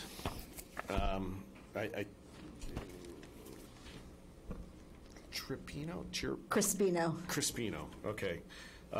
So I'm just going to run through 4 of them right here, and then we'll get to some more. There's a question about transition of the proposed program. What's going to happen with the program is what's the pickup times for the program, or what's the changes there, dismissal time change, and then, okay, that's a totally different thing. So that you so right now the intent that the kindergarten enrichment program would run at the same time as our current school day. So at the same time the afternoon kindergarten is running, it would just be kindergarten enrichment. So it's going to be the same school hours as the rest of the school. And then what's about the program? Is there any plans for, the that comment was made. Yeah, about the first phase. Yeah, first phase. Yeah, and there's a lot of information, too, on the District 39 website. We've done a lot of board reports over the last year or so, reporting, surveys that we've done of community members that were requesting this service, which is why we went about addressing it. The thought was our enrollment is very robust at the schools, so we do not see a decline in enrollment at all, yet the community wants a kindergarten enrichment program. So the only way, and eventually full-day kindergarten. The only way to get to a full-day kindergarten is to have more space at each of our elementary schools. So the way that we are hoping to get there in the long term is, for now, is to start with a fee-based kindergarten enrichment program. The goal is, right now, this is the only construction on the horizon at Harper. The next phases of the process would be at the other elementary schools.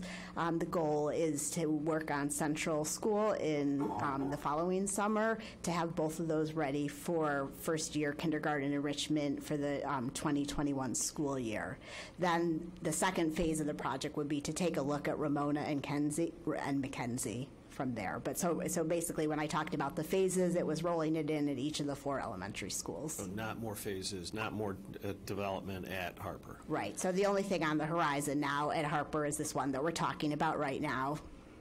So, and can you clarify, so will only the Harper kindergartners have access to the District 39 enrichment because they're the only school that'll have it? In the first year? Harper and Central will have it the first year. Okay. So we're going to be forming a committee. So again, this isn't until fall of 2020, so there's a lot of logistical stuff to be addressed. So we're going to be having a committee that's going to be looking at all the logistics of the actual students in the program.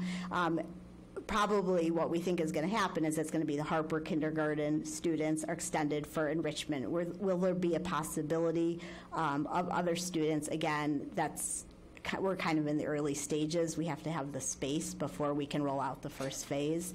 But the district always, discusses this stuff publicly at its board meetings and will be, keeping the community informed as we go along.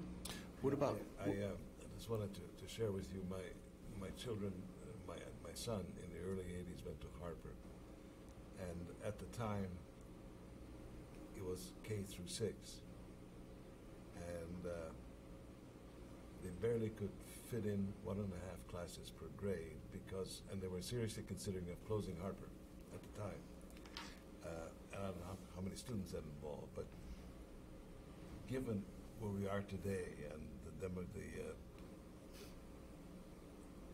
forecast, do you expect a massive increase in the population in the Harper school district?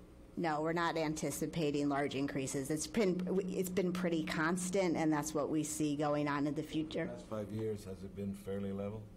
I believe so. I don't have the actual enrollment numbers in front of me, but we're not anticipating large increases or decreases at our schools. It's pretty steady. One of the other questions brought up was, is there any plan to offer services beyond the end of the school day? There's been no discussion of that at this point. It's just to go to the end of the school day, like when kindergarten is released right now.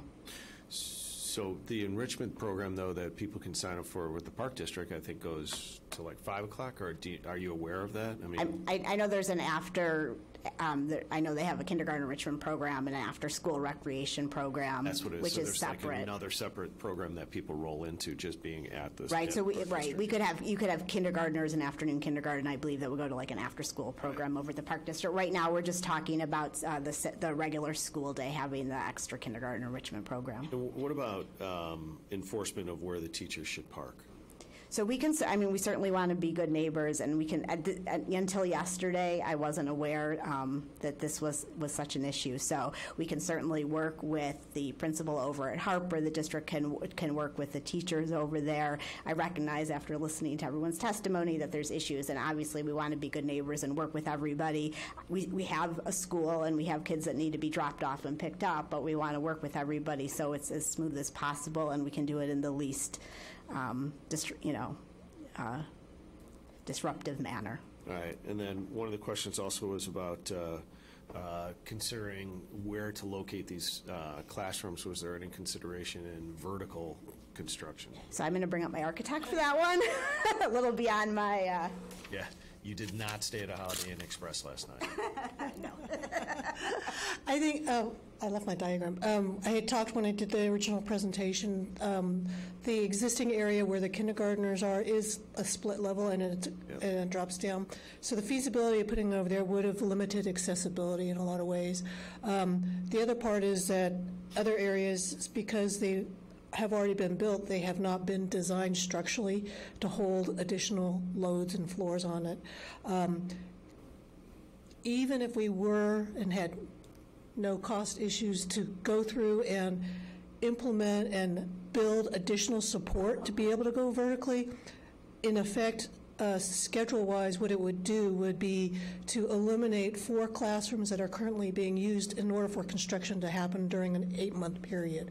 You'd have to vacate spaces. You wouldn't be able to do some heavy lifting and bring in additional structure to be able to shore it up, to be able to build on top of it. So I think there were a lot of other logistical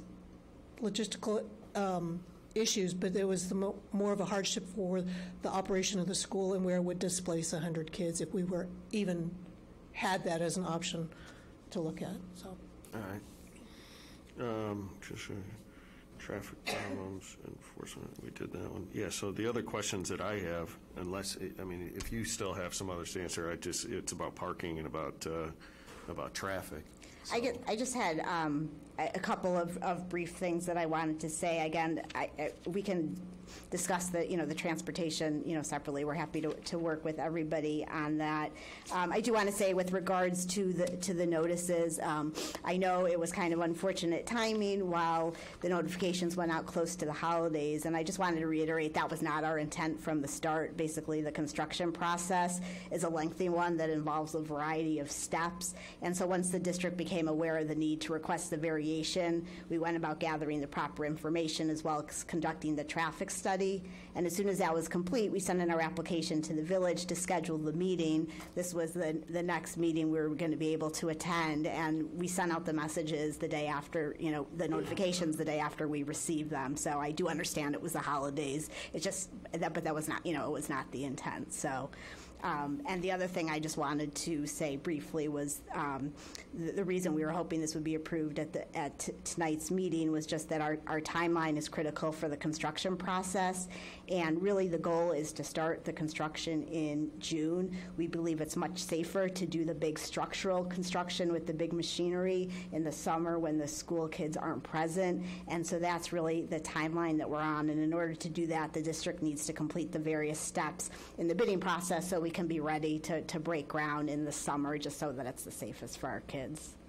Okay. Did you invite the principal to be here at this meeting? Yeah, she was. This kind of came up all at the last minute, so unfortunately she wasn't able to attend. But we're happy to. She'll definitely work with us, and I took a lot of notes. I'll go back and work with her on that. All right. Does anybody have any other questions for our applicant? No. All right, I am going to close the case. I'm going to ask if there's a member of the board who'd like to make a... Yes. Mr. Robke, your motion. In regard to case 2019, whoops, ZO1, that's the last one I did, isn't it? Where are we? No, was it the first one I did, ZO1? This is... 1901. Yeah, 2019-01. Yeah, this is ZO1. They got a little typo in there. Move to recommend granting a request for an expansion of special use educational facility primary and a 3-space parking variation to permit an addition to the existing building, Harper Elementary School at 1101 Dartmouth Street, in accordance with plans submitted. Do I have a second? Second. All right, Mr. Coley, second. Mr. Robke, your motion. I support the motion. Listening very carefully to everything that was said, I think that the school district is responding to the need, the request of the community. We heard the neighbors. Everybody supports this. What you don't support is a continuation and potentially a small exacerbation of an existing situation that has come to light and come to the forefront because of this zoning request. It's not being caused by the zoning request. This is causing everybody to say, wait a minute, we've been living with this. This really hasn't been acceptable. And these are problems that need to be solved. They need to be solved by working, as our colleague has suggested, with the Transportation Committee, potentially on signage, by working with instructing teachers. And I think the one way that needs to be solved most critically is by communication. And we've done this before where we've asked as a part of this or encouraged that the parties, in some cases there's been a neighborhood group that was organized. You became aware of this, again, because just the timing and the nature of the beast. You're getting organized now. There's a group that can represent the neighbors, that can meet with the principal, with the school district, not just talk about what needs to be done right now to solve it.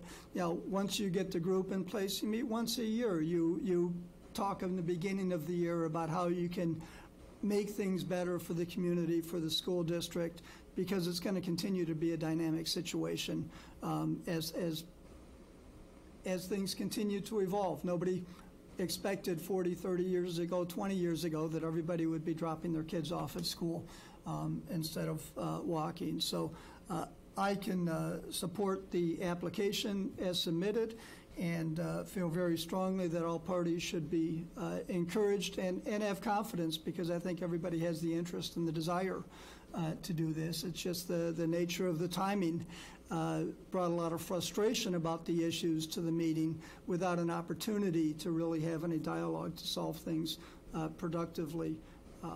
But everybody spoke in support of Harper, the mission of the public schools, of being able to provide these additional services to the community, just not at the expense of continuing the situation that exists and needs to be resolved. Very well put.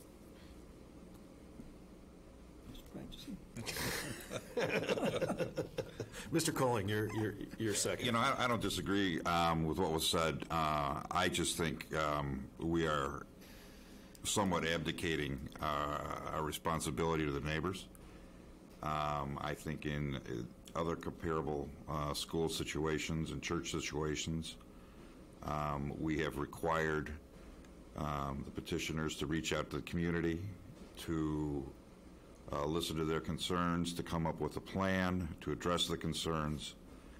And I think here it's a much easier fix than on some of the other situations we've been involved with, because you do have Thornwood Park, you do have a lot of parking around Thornwood Park. So I am not supporting this based on the fact that I think to just support it without asking what we've asked for other petitioners in the past, that we as a board are abdicating our responsibility to the neighbors. Any other comments? Yeah, I am supporting it, and I am disappointed that the principal or the PTO people were not here to hear what the neighbors are saying, and also that you have not reached out to the neighbors, because these are very eloquent presentations by them about their concerns, and they're legitimate, and I think you need to get together and deal with it. It's a traffic issue. These 3 additional spaces, which is the variation, would not make a difference to your problems. You need to come together like they have in other areas, and I would hope, I don't think we can mandate it here, maybe the village board can direct some action to direct that you meet with the Transportation Commission, because that is the problem. I think you just need, it can be worked out. It has to be worked out. I don't think anybody objects not having an all-day kindergarten. It's important to have that option. And so, for that reason, I will support it. All right, Ms. Norick, any comments? Yeah, I can support the project too. I do agree that the parties do need to come together. I served on the middle school PTO, and we had very similar issues, and the district was very involved and did everything. They bent over backwards to help make things right. I think they just haven't known about it, but I would urge the village board to also encourage that, and that they meet with the transportation, bring in the transportation folks too, because the signing issues and the one-way issues all kind of delve into the engineering department, the traffic folks. So I can support it. I asked a question earlier about the Transportation Committee.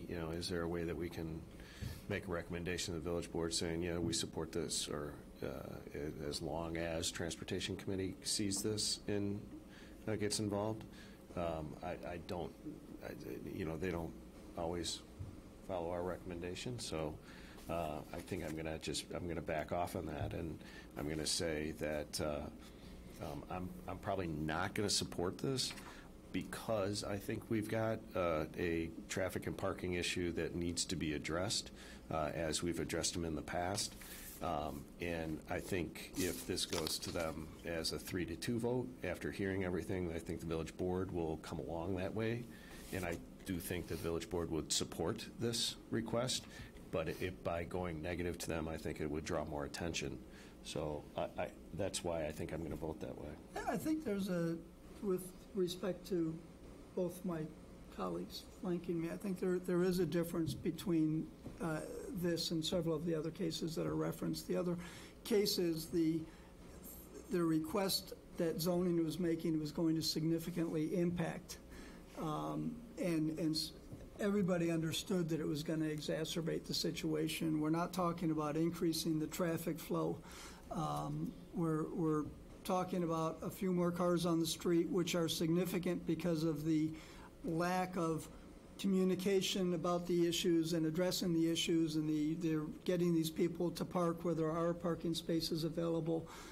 The solutions are in front of us here, unlike, I think, some of the challenges with some of the other ones that we saw, where it was really unknown because the expansion of the facility was going to lead to an expansion of enrollment and a significant increase in the population and the traffic.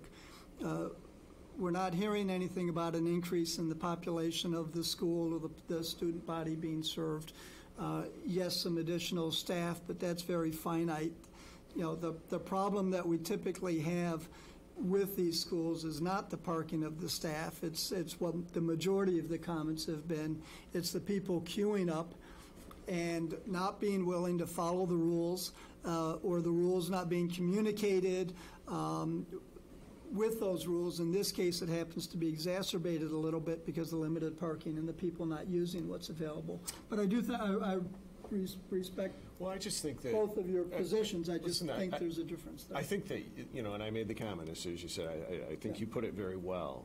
But I think in I don't want you to change your positions. I just think that if the village board gets a negative recommendation from us with all the comments about the parking, that more pressure will be put on the parties to resolve this issue in a timely manner, rather than us saying, yeah, go right ahead, you know, like give us a positive recommendation, and then they just say it's a positive recommendation, and then there isn't as much pressure for the sides to come together and come to at least start solving the problem.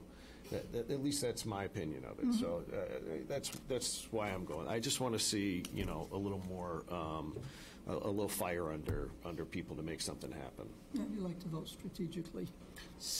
That could be it. All right, why don't we take a vote here? Mr. Robke? Yes. Mr. Colang? No. Ms. Norig? Yes. Mr. Schneider? Yes. Chairman Duffy? Chairs would vote no. So that's going to go as a negative recommendation of the village board. It doesn't mean it's not going to pass at their meeting. All that means is that they need to have a supermajority to turn this over. And as I pointed out, I think in doing that, it's going to bring more attention to this whole parking and traffic issue that needs to be addressed. And you need to reach out to the school and the PTO and share your opinion. And I would also, double back and come back to village staff and ask about engaging the transportation committee. All right, and with that three-prong approach, you guys will have probably the best effect to get some change. And then also from the school side, you know, now village is going to be more aware of it, and the school is going to, you know, have some increased motivation to work with you. Not that they weren't going to work with you originally, but now more attention is being drawn to it. Okay. So, negative recommendation, meeting February 12th, right? Okay. I'm sorry. You've got a frown on your face. I'm sorry. But I do need you to come up and sign one of these letters for me, and you can take the other one with you. And could I have somebody? And I think it goes without saying that any dialogue that you can have with the neighbors before the February 12th February 12th meeting, to go in to say that you've been speaking and to acknowledge and present the common ground between you will reinforce the expectation that the village board will allow this to move forward, that everybody agrees, while still making sure that these concerns get addressed. And I mean, we want to be good neighbors. Like I said, I think this all just kind of came up yesterday, so we didn't really have much of a time to. Nobody was aware of it, together, or as aware as we could be. You want to move to recommend for me? Sure. Move to authorize. Move to authorize chairman to prepare a report recommendation for zoning board of appeals for case number 2019-Z01. Second. Thank you. All in favor? Aye. Aye. I move to approve the meeting minutes for zoning board of appeals for Wednesday, December 5th, 2018. So you just take that one, yeah. So seconded? So moved, seconded. All in favor? Aye. Aye as well. Move to approve the meeting minutes for zoning board of appeals for Wednesday, December 19th, 2018. So moved. Seconded, right? Mr. Schneider, second. All in favor? Aye. Aye. Yeah, it's on the outside, but on the inside, it's 01. Yeah. Microphone's open for public comment if anybody wants to make a public comment. Can I just make one? It is not my desire to make Greenwood's problem transfer onto Thornwood or Elmwood, and so I would encourage the school to reach out to the neighbors that live on those streets, because if you solve our problem and you don't solve it there, it's just moving, and that's not really our intent to do that to our neighbors either. So, you know, when, you know, I think don't there's assume more. that I wouldn't assume that somebody else is going to do what your group should maybe do. Like you guys reach out and say, You're the hey, community. you be the leaders in the community, reach out with the school and say, hey, can we have a meeting between you guys and the neighbors? And then once you have that date, go to all the neighbors, drop off a flyer at everybody's house and say, hey, we have this date. And that way, you're not relying on somebody else to engage the people that are being affected when you want their voice. Yes, and I would like to comment that over the years, many neighbors have actually had conversations with the administration about these very issues, and they have not resolved, which is why we are so frustrated. Well, this is putting more of a spotlight on it now. Exactly. So. I thank you all for your service. Thank you. Thank you. Public comment. Anybody else want to say anything? Nobody's here.